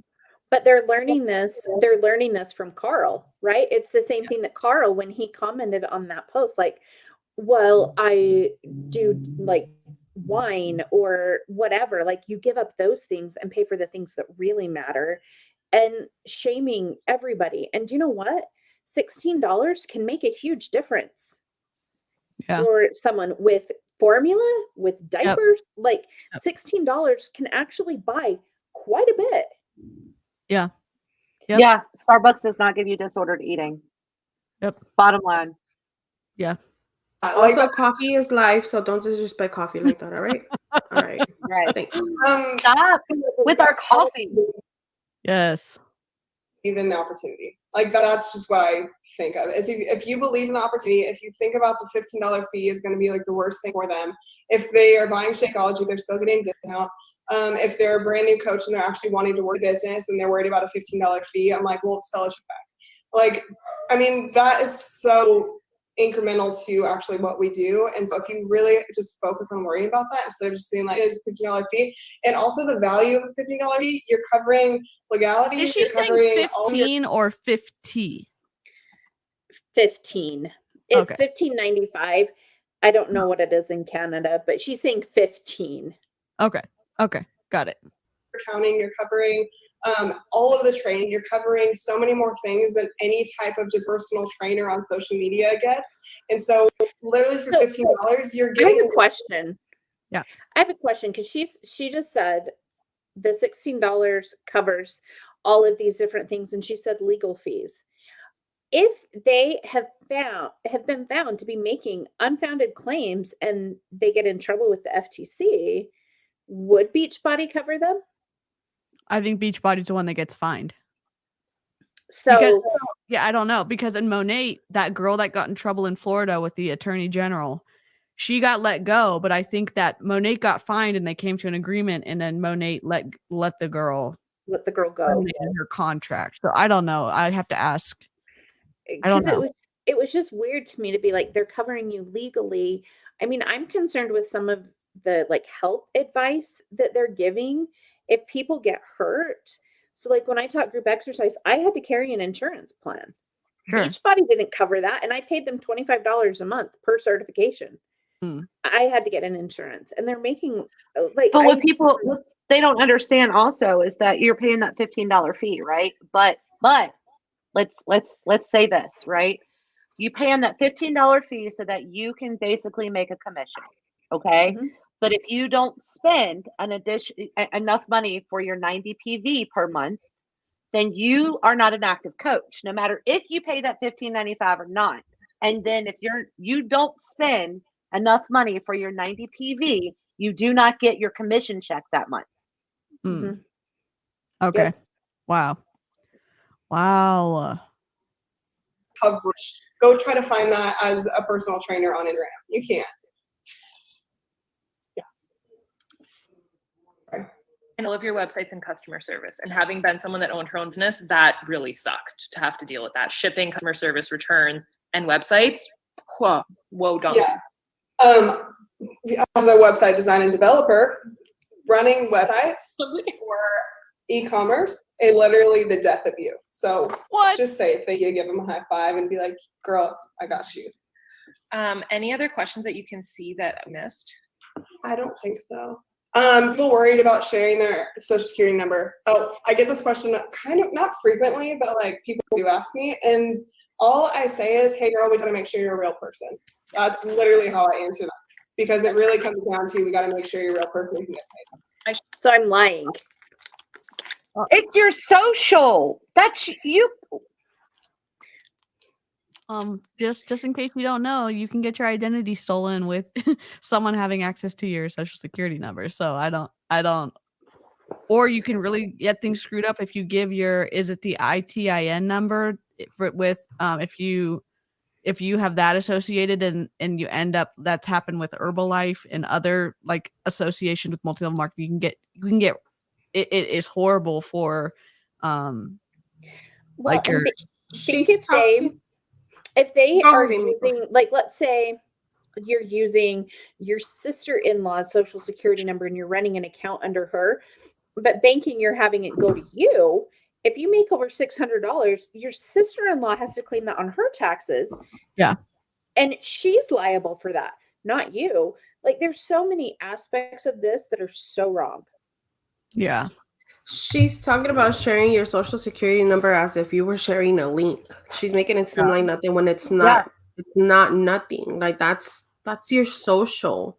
And like DC said, in other people's cases that don't have a social, a lot of these companies, from what I understand anyways, allow people, undocumented people, to use their ITIN number, which is their internal revenue something or another. I don't remember what it stands for, but it's for the taxes. It's to report your taxes. But basically what you can do with this number, and I've talked about it before, is that's basically your credit right there. You use it in place of a social security number. You can buy a car with it. You can buy a house with it.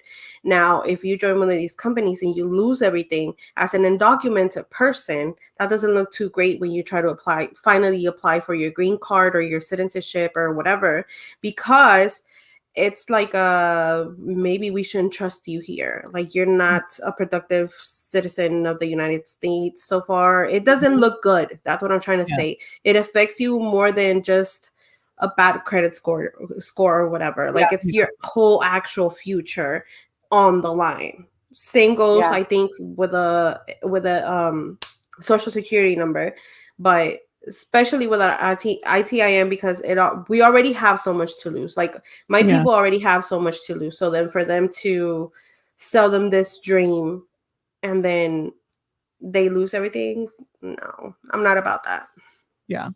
Should have mentioned that in my story about my mom. So I said that my mom is in law. That's what she was freaked out about. So in Canada, you need a SIN number, a social security number. In the States, and she's like, why do you need my SIN number? Are you stealing my identity? I'm like, no, mom, it's actually the opposite. They want to make sure that you're a real person. I don't know if you guys know this, but when you apply, like, I worked in a grocery store with Andre when we were younger, they needed my social security number, my SIN number, to pay me, to make sure that I was a verified human with the government. That's all that it is. And I'm sorry, Beachbody billion-dollar company doesn't need your information. They're not going to steal your information. So that's usually how I answer it, which is a little bit less nice, but that's what I say, because it's just true. But you're not giving it to Beachbody. You're giving it to some rando "Hey girl" message that just hit your freaking inbox. Yeah. God. Wow. That's what I was gonna say. When you apply for an actual job, like the dreaded 9 to 5, there's some protection there. Yeah. In that process of application. Here, it's all over DMs or text messages, and it's not the same, ma'am. It's not the same. My boss doesn't have my social security number. If my boss reached out to me and said, "Hey Cheryl, what's your social?" I'd be like, "No. For what? What do you need my social for?" Well, and here's the thing. Beachbody, okay, big companies get hacked all the time, and they are hacking your information. Okay, so I didn't go live on my stories. I should have. So Autumn, the reason that she said she didn't have the information for the gut protocol for who won the contest was that some big tech companies had gotten hacked, and Beachbody was impacted by that. Their iCloud. So my husband does cybersecurity, and I was like, "It didn't happen. If your iCloud got hacked, wouldn't we know?" And why would a business store things in an iCloud? They should be using like Azure, Google, not iCloud necessarily. And to call Beachbody a tech company that got hacked and they were trying to hack their reporting. Like, it was the craziest story that she came up with. And my husband just laughed. He's like, she's reaching really hard on this one. Like, this didn't happen. And if all of these big tech companies got hacked, you would know about it. Yeah. I say things that didn't happen for $50. Right? Yeah. I mean, I got an iPhone. I was never, I have all Apple products and I have iCloud. I was never, nothing was ever sent to me that it got hacked. Yeah. I also worked for a tech SaaS company. We would have Love True known. Music just made a valid point. Also, when you give out your social, you only need to give out the last 4 of your social security number. That's the identifying info. You're right. Well, Yep. and it's still just the deception of, no, if you are planning on working a business under your mom, you are lying to her and just saying, oh, I just needed to verify that you're a real human. No, you're doing it because you want to run her coach account. You want to rank advance. Yeah. If you gotta verify that they're human, just get one of those boxes where you gotta type something or like match the trees or whatever the heck. Yep. You don't need a social security. No. Sugarcoat that and make that sound nicer. Angie, do you want to share how Beaters changed it up? No. Okay. And if there's any, like, I just saw a question, like, how do you overcome the objection questions if it's like a pyramid scheme or whatever? First of all, that's illegal. And I have a list of, like, in a document in the Team Upper University of all those objections, including that one and how we answer it. So all of that, it's too much money. I don't have the money. Is it not in there? Well, it is, but I was going to say stealing someone's identity is also illegal, but you're telling them to do that. Yeah. Yeah. Yep. Don't have time. It's just one of those scammy things. Like, I have all these that because it happens. So Beachbody's not a scam, but you're telling him to use other people's social security number. Okay, got it, Angie. Yep. And so the best way I can tell you to answer those questions is feel, felt, found. I felt the same way, or I understand how you feel. I felt the same way, and this is what I found. And just go back to how you I felt. hate that. I understand that you're nervous about this. I was nervous too, but after making my huge commission check, I have found it doesn't matter anymore and no one's stolen my identity yet. Okay, got it. Okay, that makes so much sense. This is awful. Oh, let me email you my social now. Are you ready? Okay. Yeah. She's going to sign you right up. Let's put it in the live chat, Cheryl. God. Y'all ready? Oh my God. And we found now, and just speak from the heart, like Mandy said, like talk like a human. If I was saying this crap on the internet and I know her spouse is sitting right next to her, I would get like a little bit of a tap upside the head. I would get gibbed upside the head by my spouse saying, what the flippity flop are we doing? We're not breaking the law today. What are you doing? Oh my God. Also though, she's like, just talk like a human, just be real. And here's my script. When she just finished making fun of people and being the most condescending piece of shit that I've seen, trying to recruit people. Yeah. And they just gave them scripts. It's like, sound like a human, follow this script. Exactly. What? It's objection 2C. Objection 2C. Remember that. Yeah, to close this out, I feel like we've done a lot of tangible stuff, and I just want you guys to be able to understand that Emerald and Diamond literally are, like Andy said, like the stepping stones to get to that place where you quit your full-time job that you hate. Or Avery, this is so real that I don't think that anybody remembers this. This is so real that this is in Angie Bellemare's Coach Academy, where she sends all of her new people to go and watch this video every time they join.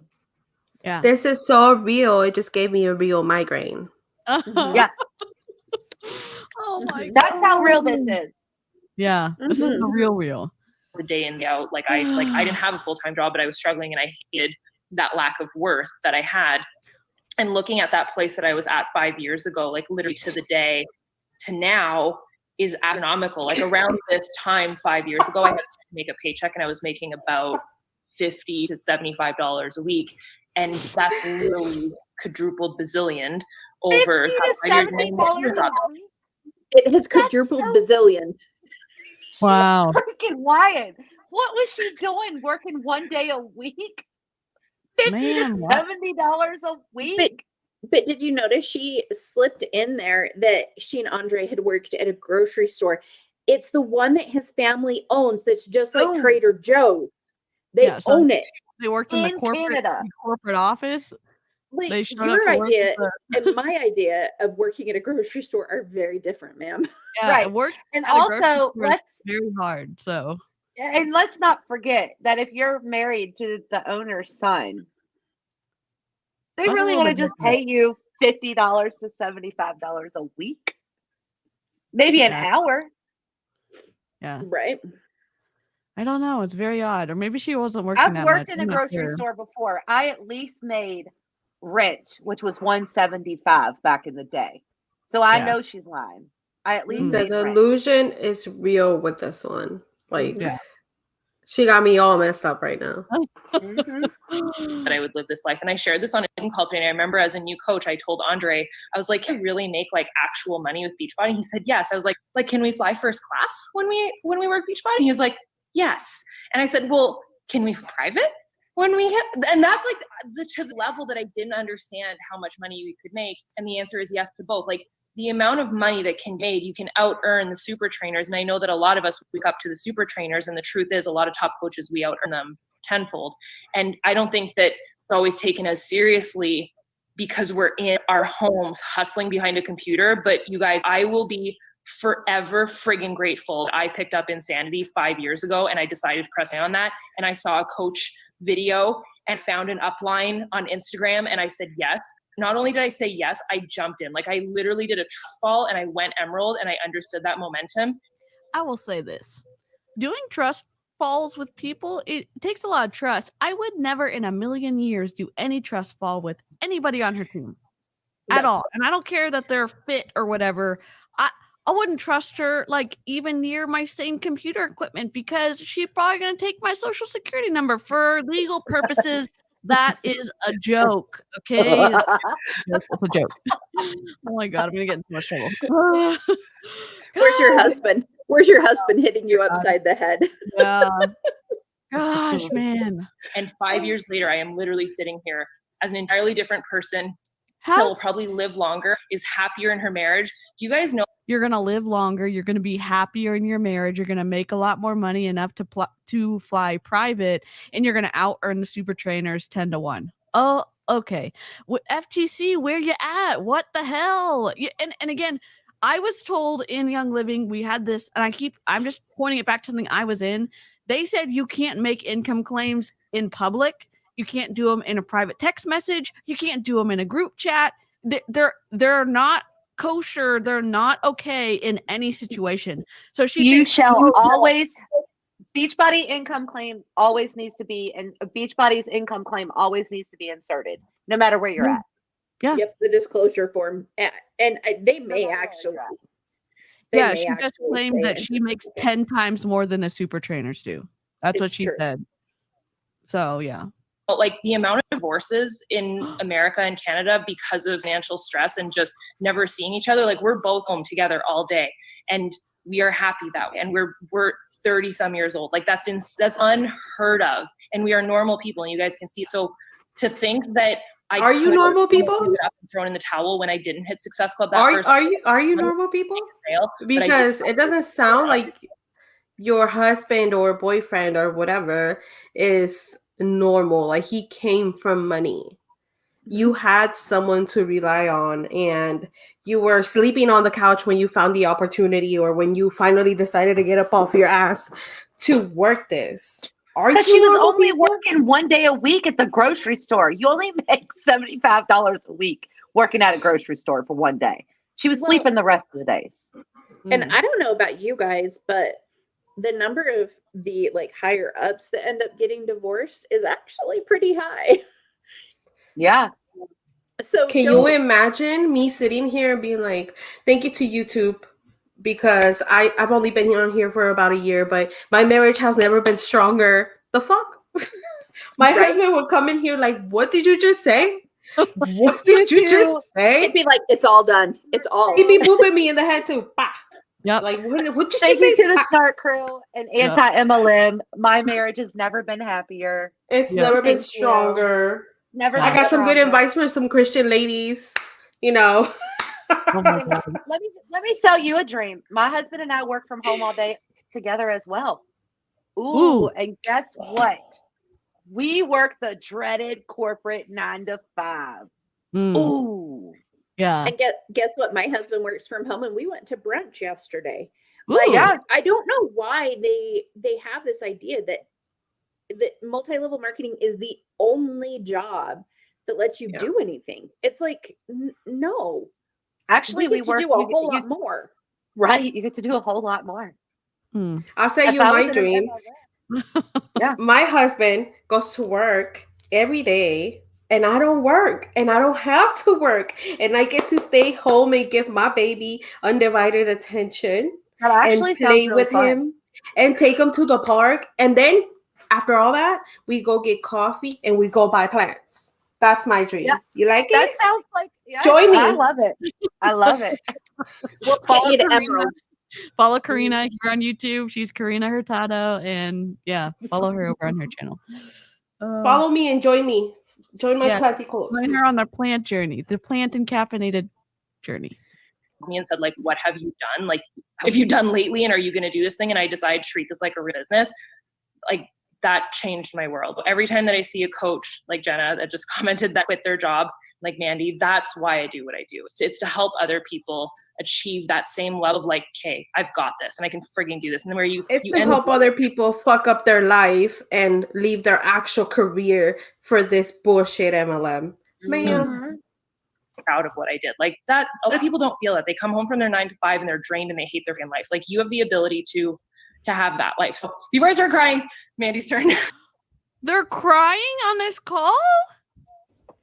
What? I'm not shaming For what?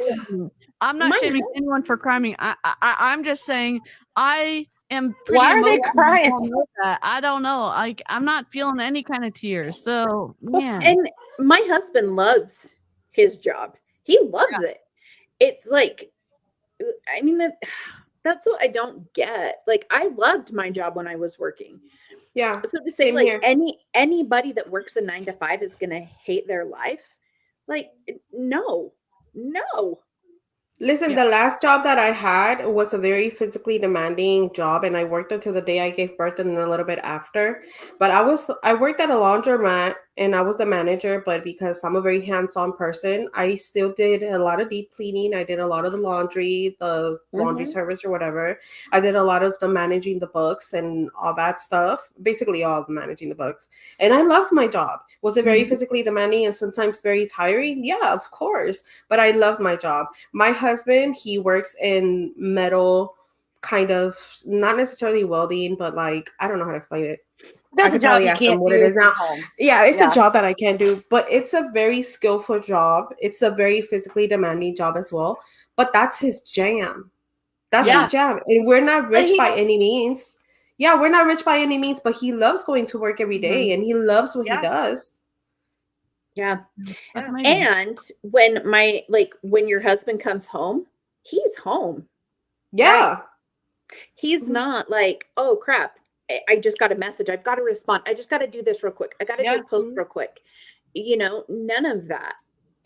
And when I was in Beachbody, I was working all the time. Yeah. My phone was attached to me all the time. Yeah. And just like, you know, for the record, I do consider YouTube work, which is why I've been off so long. Well, you are. Why I've been off so long, you know. But Karina, pause for 1 second. You're a stay-at-home mother. You work your ass off. I really do. You I do, but even need to cut in there and say I do YouTube. Look, I have never worked as hard as staying at home for 3 months. And then when COVID hit, I've been with my children before they went back to school. I mean, my children are 18 and 11. Okay. When COVID hit, I was like, I don't want to be a stay-at-home mom anymore. I don't want to do this. I don't want to. I love them, but I don't like them right now. It's hard. And that's understandable. It's not for everyone. It's not for everyone. I never saw myself as a stay-at-home mom, but then once Leo was here and I was just kind of used to spending all time with him. I told my husband, I was like, I don't think I want to work anymore. He's like, you don't have to if you don't want to. I have that luxury. And again, we're not like rich by any means or anything, but we're comfortable. We're okay. And I know that I'm lucky to have that, but it is a lot of work. And what I was trying to say is, YouTube is also like my job per se. It's more of a hobby still. But even then, when I do get monetized finally, when I'm finally consistent and I get monetized, I get to do it whenever I want on my terms. on my whatever time. I'm a night owl, so I could probably get a lot of work done while everybody else is asleep or like whatever. That's what I'm trying to get at. Like I can still be happy with my home life, give my partner and or my husband and my child all the attention that they need, and focus on myself, which is something that I've been doing a lot recently, trying to get healthy or whatever. And I'm happy. Like, why do I have to be in an MLM, or why do I have to contribute financially to my house, to my home, to feel fulfilled? Like, this is that dream that they sell. And I get it. Being a stay-at-home mom is not for everyone. And I get that. I have a sister-in-law. She has 2 babies and she's just not about that life. And I get that. It's not for everyone. But then again, when she gets home, like Amy said, she is home and her phone is off and she's with her babies. And it's not just about the money. A lot of us need breaks to be better parents and better wives or partners or whatever. I know in my case, at least once a day, I'm like, can you just, for 30 minutes, I just want to be in the quiet of my office and don't bug me. And ain't no shame in that. Like, you can still be a stay-at-home mom and need breaks. It's a lot of work, like Cheryl said. And there's no need to feel ashamed for not contributing to your home, because I know my husband wouldn't be able to do what I do every day. I keep kids alive every day, and it's hard. Yeah. It is hard to keep these kids alive. Yep. I mean, my mom did that for us, and it was tough. It was tough on her for sure. My husband was a stay-at-home dad for the first 5 years of LJ's life, the youngest. So, I mean, and that was the way it worked, because your girl did not want to be I loved him. I still love my children, right? It's just not for me. My husband was a stay-at-home dad for a few years as well, because it made sense financially. And it, like, I was at a point that I was earning more than he was, and so we had to make choices. But daycare is expensive. Even the last few weeks, my husband has to keep reminding me, because I'm like, oh my gosh, I really need to do a YouTube video. I haven't done a YouTube video. And he's like, you had a full knee replacement, stop it. But you get in that mindset from MLM that, like, there's no days off. I mean, like, Emma sending that picture 10 hours after she had a C-section. Are you kidding me? She was on a Zoom 10 hours after a C-section. And that is how you are. And so it's still in there. Like, I still have to fight that all the time. And you know what? Even I can relate to that, though. Even though I've never been in an MLM, like, super quickly, I can relate to that, because I know that at the beginning of my YouTube career, like my commentary career, I felt that same way. I was like, oh, I got to go digging for stuff. I got to go find stuff before people were sending me things. I was like, I have to find it. I have to do this. I got to keep up. I got to. And now it's just like, I'm going to save that for a rainy day. I'm going to save that for a rainy day. And you know why? Because I can. Because I can. Because there's other things that are more important to me. For example, my child, I got to keep him alive. He's 3 and he's a little monkey. He climbs on everything. And, just now with his therapy and all that stuff, he's going to start school soon. So, like, it's not my priority. And I understand not everybody's in that position. I understand that even though we're, like, not rich or whatever, I am privileged enough to have a very supportive husband who is also a very involved parent and is very supportive of anything that I want to do, as long as it doesn't put us in the hole financially like MLM would. So, that's how my husband is. No. He still supported me when I did it too. Mine supported me, but now he's like, no, never again, please, never again. My husband, if anything, now he's like, hey, I'm gonna need you to come on with the YouTube. And I was like, if I can get a new computer, that'd be great. He's like, I got you. Give me a couple weeks. I got you. And I was like, all right, you said that. But that's how supportive he is. My husband wants to do a husband snark crew. And I was like, ooh, that'd be awesome. Yeah. That's an idea. Leon would join that. Leon would do that. Yeah. My husband's camera shy, but the first episode might be about us when we were in Beachbody. Oh, y'all know that, right? Man. Oh no. Oh man. I can't wait to hear that. I did one of those with my husband on my YouTube channel, and I was like, oh my gosh, like, some of the things that he said, I'm like, oh, I like, ow, because it hurts, but I did that. Like, oh my gosh, it's true. Like, you Mhm. know, You it's can't even Yeah, be I'm mad. gonna Yeah. no. no, I'm like, yeah, I did that. I'm gonna have an interview with Leon Oh, talking yeah. about a lot of more so. I mean, Beachbody will be in there, but more so on my time and It Works, because that's a Mhm. whole story. Oh boy, I can't wait. I cannot Same. wait. I've been trying to convince my husband to do a reactions video with me, but he's very camera shy. Like, he's very camera shy. He's a very private person, and I respect that. Mine is too. I forced him to get on camera. You can tell with him when he did that autumn reel Yeah, I with saw me that. I or love whatever. I Mhm. completely forced him to do it because he was just like being on camera. I was I just love like, it. look at this. Yep, I saw. I was like, oh, yep. He was not happy. Maybe you guys, we could have Santa Claus do a reaction video. Oh my gosh, you could have a whole segment where it's like you're getting coal for Christmas. You could do a whole thing with him. You know what I Yes. mean? That'd be cool. Yeah. Oh you my could do a whole gosh. thing. Yes. He's gonna hate me forever. Okay. He's I gonna think hate me forever too. Me too.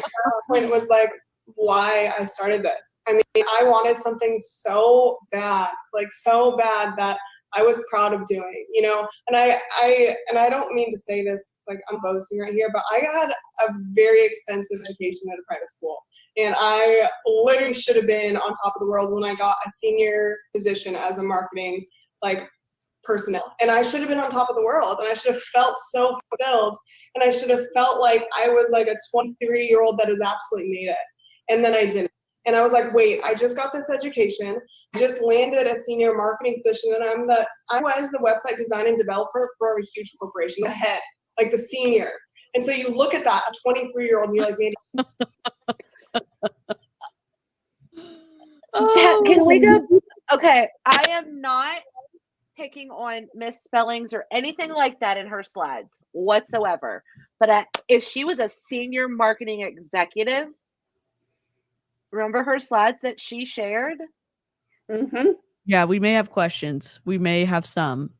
Just based on context, contextually have questions based off of her own resume. That's all. Well, yeah. And maybe she wasn't in the field that she needed to be in. My husband's background is in, like, he went to art school. His background's in animation, and he does cybersecurity. Yeah. Maybe where you went, it wasn't what lit your soul on fire, and you needed to find something else, but it shouldn't have been scamming people.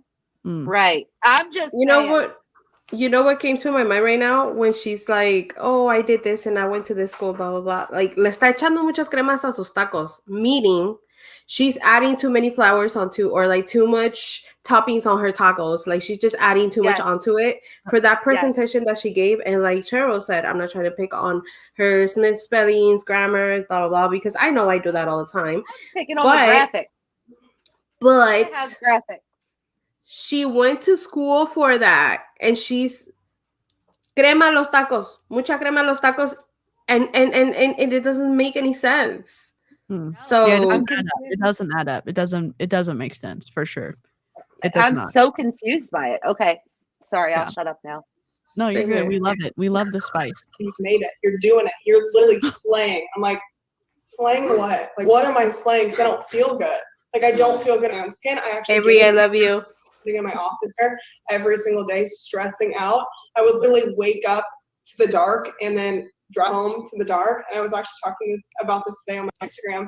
And it's just so true. There's so much just societal expectations to do the 9 to 5, to do the norm, you know, and just live your life after 65, you know. Interesting for her to say, my back like bristled at the thought of participating in societal norms, yet Beachbody platforms their sales pitch on making everybody else feel bad about doing normal stuff, even if that person is happy in their 9 to 5, even if that person is happy being a stay-at-home parent, whether it's the mom or the dad. It's just interesting that that's what she bristled up against, and yet she's using that to sign people up into Beachbody. Questions? I've got questions. I've got some questions. So, gosh, that's when you're living and get to be like free of all these things. And so I finally said I've had enough, and I started working freelance. And I don't even know. Hashtag duh. Before I started coaching, I started working freelance marketing because I wanted to just be a freelancer because I wanted to work for myself so bad. I wanted to create something that I was proud of. I wanted to the like creative freedom to create pretty things because the corporate ideas of how a website looked wasn't Mandy pretty. It just wasn't. Sure. And so I was so passionate about being able to create something that I was proud of. I mean, you can be proud of making someone else's vision come to life. And again, That's what I was gonna say. Being in corporate, I was in corporate for a while. I worked for a big oil company, and yeah, is there a lot of structure and restrictions on what you can and can't do? Yeah, but also having those parameters and following a brand and make something else look like someone else's brand is a problem-solving fun thing too. If she didn't like it, that's one thing, but it doesn't mean that's evil, or that doesn't mean that that's bad. Or that every web design job is going to be the same. Maybe Yep. you weren't in the right company. Maybe you weren't in the right position. Yeah. Like, there's so many different things. It doesn't mean that all 9-to-5s suck. Yeah. As a creative person, I can see where she's coming from. Like, oh, I felt limited or whatever. But it's about finding where you fit in, because as a former makeup artist and former nail tech, I can tell you I could never work at a salon or work at under like a master artist or whatever they're called. I forget. It's been a minute. But like, I could never work under another makeup artist. Why? Simply because I have my own style, and the way that I like my skills are very different from the next person. That's what I'm trying to say. So in order for me to express myself and be able to do the work that I love, how I love it, and have my own individual touch to things, I would have to be an independent contractor. So I would have to work by myself or start my own business, or what, like my actual own business, which I did do multiple times. So I get that, but also you don't really get a lot of freedom because you have to follow all these directions. You have to follow scripts. So it doesn't fit. The creativity aspect that she's wanting to express doesn't fit within an MLM.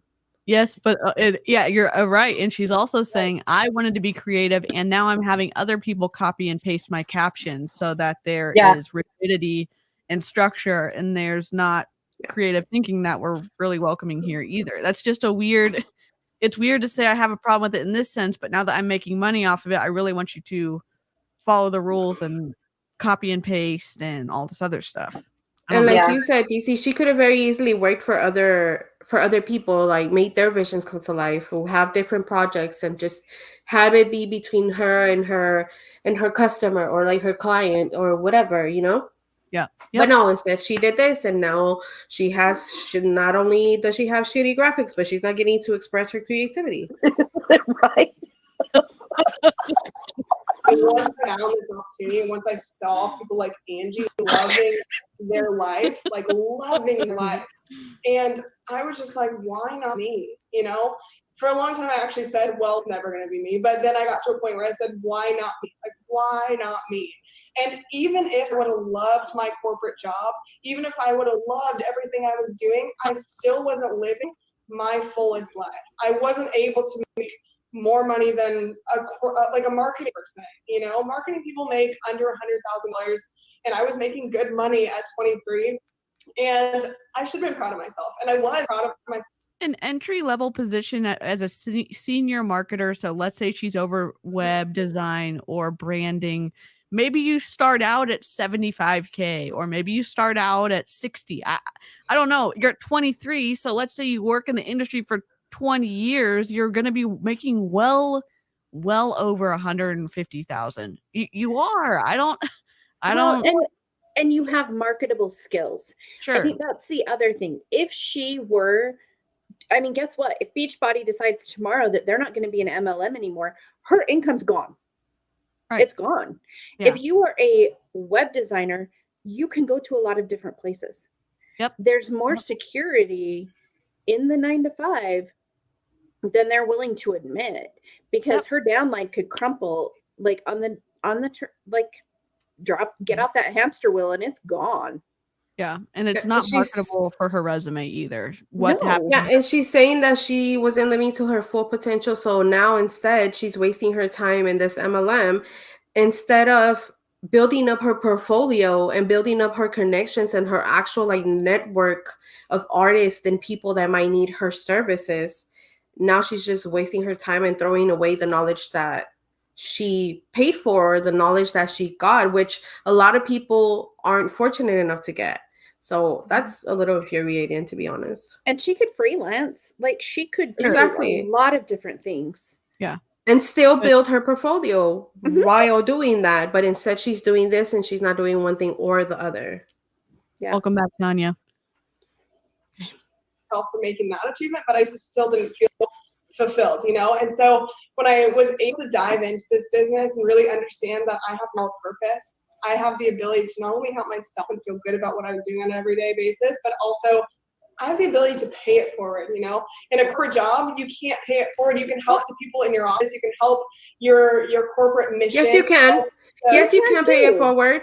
Yes, you can pay it forward. Listen, again, as a former makeup artist and nail tech, there was a couple people that said, I'm interested in doing what you do. What do you think?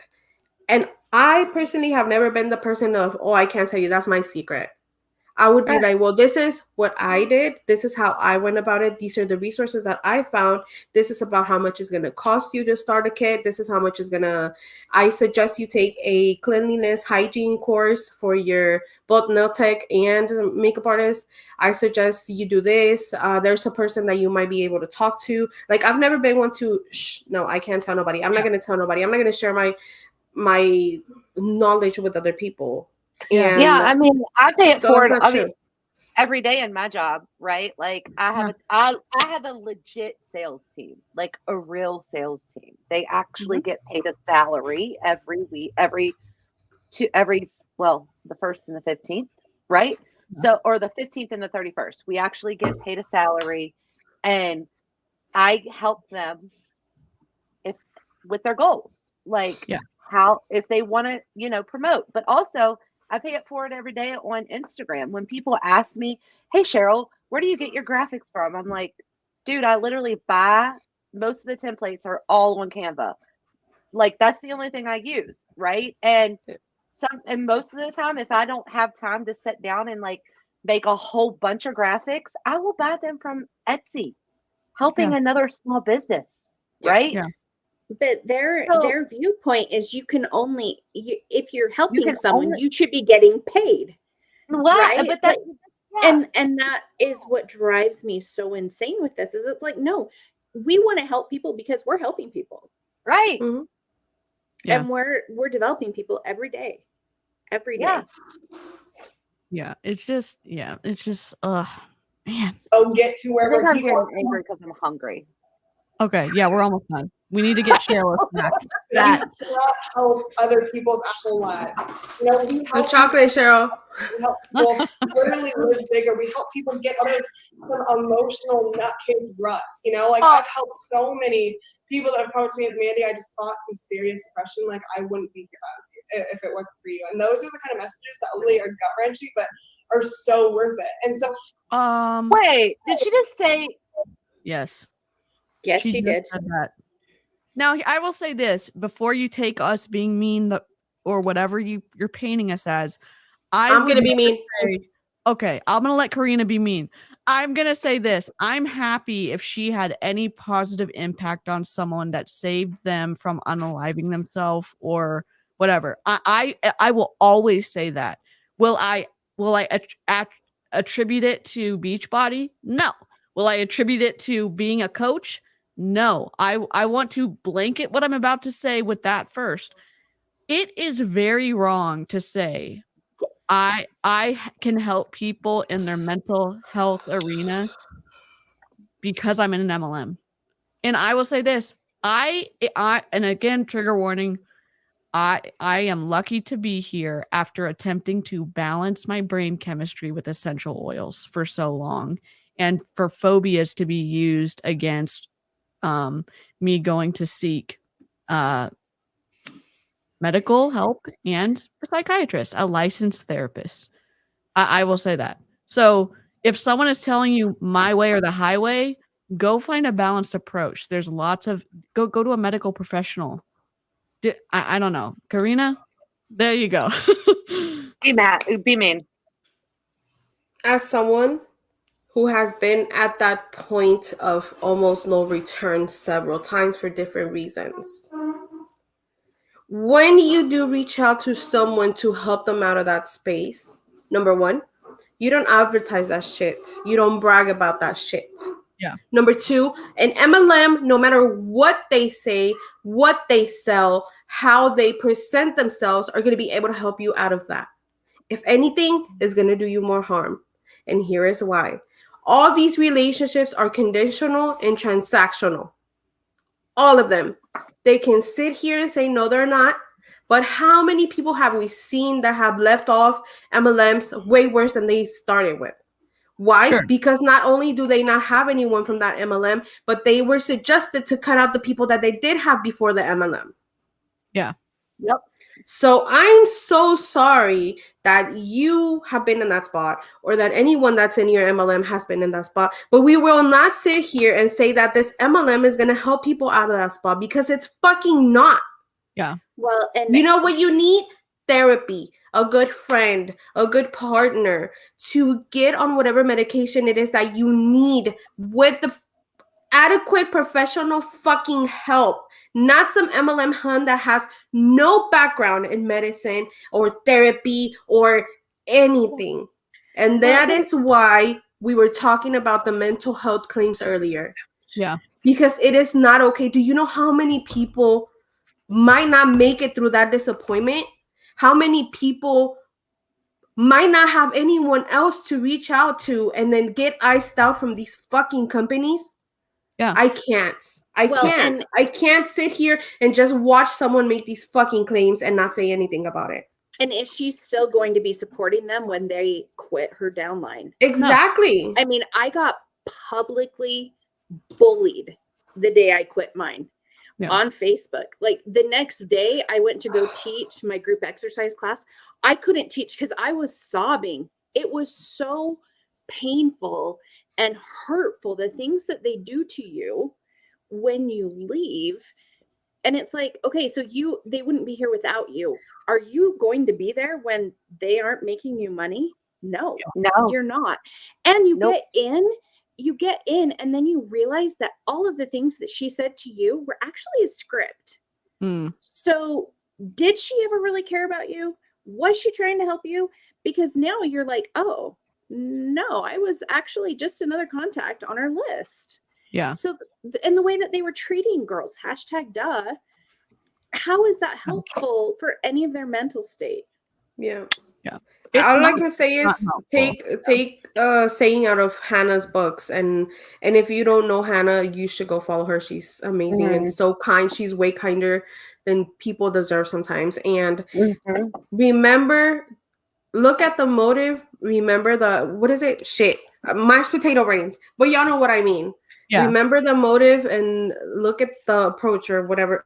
Fuck, I forgot. I'm sorry. But if anybody knows what I'm talking about, she basically says, yeah. Look at the motive. Remember the motive and why they're there. Like, are they going to make money off of you? Are they not going to make money off of you? Remember the why behind the motivation. Exactly. Yeah, something along those lines. But Hannah, if y'all watch Hannah, y'all know what I'm talking about. Yeah. And I just, this is another reason why I always make it a point to say, like, my DMs are always open, and I make it very clear I have no medical background, I have no mental health background, nothing like that. But if there's one thing that you will not feel is alone in my DMs. Like that, this is why I make it a point to have conversations with people regardless of what the topic is, because there's just, I've been there. I've been in that spot where I have no one to reach out to, and I feel like the walls are closing in and there's no one for me to talk to, even listen. Sometimes I don't even need advice from anybody. At some points I didn't even need advice from anyone. I just needed someone to fucking listen. Yeah. So that's why I always make it a point to say my DMs are always open. Just remember, I have no, and everything that we talk about stays private. Everything unless you state otherwise. Yeah. But everything stays private, and I'm here even if it is just to listen. I'm done. No, you're good. Getting worked up. This business has transformed the way I feel about myself, my worth, my my reason, my purpose. And also I literally finally found something that I feel good about. Not only good about what I'm doing on an everyday basis, but I feel good about working my ass off. You know, I feel good about working 16 hours sometimes. I feel good about literally waking up early to send out messages or staying up super late to create trainings, whatever that may be. It's fun for me. And so thinking about how this has transformed my business, so physically, I've lost 25 pounds being a coach. I literally, I wouldn't be this version of myself. I was scared. I was terrified. I was terrified of public opinion. I was terrified of letting myself down. I was terrified of never being good enough. I was terrified of what my life was going to look like. And this has given me like the place of home. Like I feel at home, you know, I feel like this is where I'm supposed to be. And this is really how I can live my life to its fullest. And being able to now pay it forward to Danae, who was going to live in Alabama for the rest of her life. And I don't mean to get emotional here, but she's going to live in Alabama as a gay woman, hated by a lot of people she was around. And I don't mean to get emotional, but that's something that has been so. Why does that matter? Why are you targeting that specific group of people, especially when it's known that Beachbody doesn't care about the rainbow crew? No, they don't. What was the point of that? Also, Fizzle Stick said it. Look at the source, remember the motive. That's what I was trying to say. There you go. That's yes. But I mean, they're acting like the only way that she could have gotten out of Alabama was joining Beachbody. Like, no, no, this isn't the only thing. You know what I just pictured right now? I pictured this girl in a bubble, and the bubble's just floating, and it's about to hit a fucking cactus. That's what I. Here's what I will tell you. They will only support the LGBTQ community when it is convenient for them. And then the rest of the time, they're out. Mm-hmm. Like that wouldn't be possible for us. We wouldn't be able to move to California without this opportunity. And just as large as that may be in my life, the small little things of you guys being able to stay at home with your kids or travel with your family or buy your kids something or just feel better about who you are and what you've done on this earth is reason enough. So that's just kind of my story, and it only goes up from here, right? You know, like we only have more people to help. And so just thinking with all that, like you guys are enough. You are here for a reason. Pay it forward because you do have a purpose, and make sure that you're doing this because you have good intentions. If you're out here just to sell people with commission, you're in the wrong place. But if you're here to pay it forward with a good heart and a good soul and a place where you just want to become better, you're going to thrive. I was going to say more stuff, but now I feel like that was amazing, and I don't too. And I would Please cry. don't say more stuff. You guys know difference between what we've shared in our story and what you can achieve. Like you should be asking yourself, like, I can outdo them. I can do this. And there's no difference. Why not you? Like, and what we would want to see is that you guys rank advance by You have Wednesday to get the night, last word, really? and that becomes official office night. Just to touch on what Mandy said, without getting emotional, think about the ripple effect of your decisions. If I had never invited Mandy, she would never not invited Danae, met Danae, and Danae would not be in her life. So you're gonna think about that. So you're gonna take credit for introducing her to her partner. Are you serious right now? What an ego trip. What a freaking. Where's that cactus? Where's that cactus? Oh my god. I'm so frustrated right now. For a cactus. Oh Seriously. Holy crap. What is she gonna say in the last 14 seconds? Oh, I can't even see. That's the decisions that you make by 30 staying seconds. quiet and not sharing opportunity. And I am so lucky to have these two humans in my life, and I love them to pieces. So we will end the call there. I love you, Angie. And if you guys didn't know, I did meet Danae because I invited her to the coaching opportunity, and that's how we got together, and that's how we found love. Thank you, coaching. You guys. It had nothing to do with Angie. Angie didn't do that. How can she take credit for that? All right, because it's Angie. All right, now that we've all cried, I hope you have a great night, and I will have the recording up in 2.5 seconds. Bye, guys. Well, perfect. That's hour 1 of 27 of this course. And Angie, if you think that what? Revoke our access, we've downloaded everything, so there's no way. Yes, Angie, we have your whole course catalog. Karina, you okay? I'm good. I haven't been feeling that great lately. I have mashed potato brains. I'm glad I was still able to like contribute to this somehow, but like I'm just here contemplating my life right now because, like, Welcome to the Snark crew, Karina. Yeah. thank you. I appreciate that. You Don't get me need- wrong. I love being here. Don't get me wrong. I We love. break everybody who's brand new. Yeah. We break them. We do. Karina, I'll we be need back. a cam. We need I'll to be see back. your I'll be digital back. post. But I'm just sitting here like, bitch, what the fuck did I just watch? And why? Where's the cactus? Well, and keep That's in it. mind, it took us almost 5 hours to like deconstruct that 1 hour training because this is part 2. Like Yeah. Oh, the watching some of these videos, DC, seriously, some of these videos, I was oh no, they're when I- awful. I watched one with a dude in it, and I was like, "What? What's going on? What's going on?" Tommy and I I watched. like the being movie. surprised by this. I like being Yeah. surprised. I think I have a better outlook if I'm surprised. If I've already seen it, my emotions don't come through. you Yeah. will I've went think through like and you've seen- browsed it, but I haven't. you will think you've seen everything, and then they come up with something else, and it was like, what? Oh yeah, every time. Yeah, every Every Oh time. my time. God. Yep. Well, I'm willing to be here anytime you guys want to invite me, and just because just mashed potato brains right now. No, But we need to make her an honorary Snark crew member, and we need to invite her into the group chat because she's spicy and I like it. Yeah. I'm here It is- whenever you guys want. I'm literally, again, I stay home, Yeah. party at Karina's house all the time. Yeah. So, Sweet. I'm available whenever. Awesome. Well, what's the wrap up? Can someone surmise what the hell we just watched over the past 5 Sure. hours? That's Let Amy's me- job. This is what you have to do to become number 1. Mm. Angie Bellemare was the number 1 coach last year, and there is a reason why.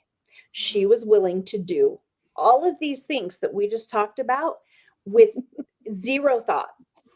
And we advanced, Karina. You both too, Karina. But it shows what they truly value and how you can get to the top. And those of us that tried to do it right could never do it because we weren't willing to do these things, but we didn't understand. We didn't understand what they were doing. Yeah. And that is why it is so frustrating to listen to them, because everyone in the network looks up to her because she hit the top. Yeah. Well, maybe How we can you can love give them- Disney so much and be so grimy in the background? Like Mickey Mouse yeah. does not approve at No, all. Mickey would not approve of her. I think for me, I would just say, don't get in a bubble because there's a lot of cactuses. That's going to be my new thing. Don't get in a bubble because there's a lot of cactuses. And also, if you have any sort of like mental health situation going on, don't vent to these people about it because they're going to use that shit against you. Please talk to a professional. Seek out professional help, whether it's medical or mental health related. Don't listen to these people that have no qualifications. And I know that I can be very critical and very spicy of these people. However, if they wanted to have a conversation, like an actual respectful conversation, I would always agree to it. Yep. I want you guys to know that. I know I can come across a little crazy, but I'm a pretty objective person. And this is just how I express myself in the moment of how I'm feeling. But I do try to look at the other side of things and see things from their perspective. And also, thanks for letting me join the Snark crew. I want to say one thing about mental health real quick. If you have been in a multi-level marketing group where like traditional health care has been shamed, or if you're nervous about going to the doctor, talk to someone who's been and talk to them about their experience so that you can get an idea of maybe what to expect. Not trying to push you into a decision, but empower yourself with knowledge, empower yourself with information. And if you're being told, hey, those friends are not the right friends for you, you just need to be in, your MLM. No, it's not a either or. You can, again, like Cheryl said, she's still friends with people who are in MLMs. It's balanced. And, just ask questions if you're being told there's only one right way to do something, because that's not normally right. So, Cheryl, Yep. Spice. Amy, Spice. Yep. I don't really have anything. Y'all covered it. You know, it's interesting. So one of mine is here. Can you tell? Yes. I copy pasted for this one. Yes, you did. But you know, At least your kid looks like you, because mine looks just like the daddy. Neither one of mine look like me. I have so. one. I have one that looks like me. Actually, no, I guess I have two, kind of. But Kind of, anyway, sort of. she actually was homesick one day, and she listened to a video with me, and she was just like, "Why would they say that? Why are they acting like this? Why are people so mean?" And then she said, "Mom, I just understood. When you left, you were used as a cautionary tale to everyone that was still in, huh?" And I was like, "Yeah, Wow. we're used as cautionary tales of like, if look, they gave up. Look what happened." You know, it is crazy to me. It is crazy.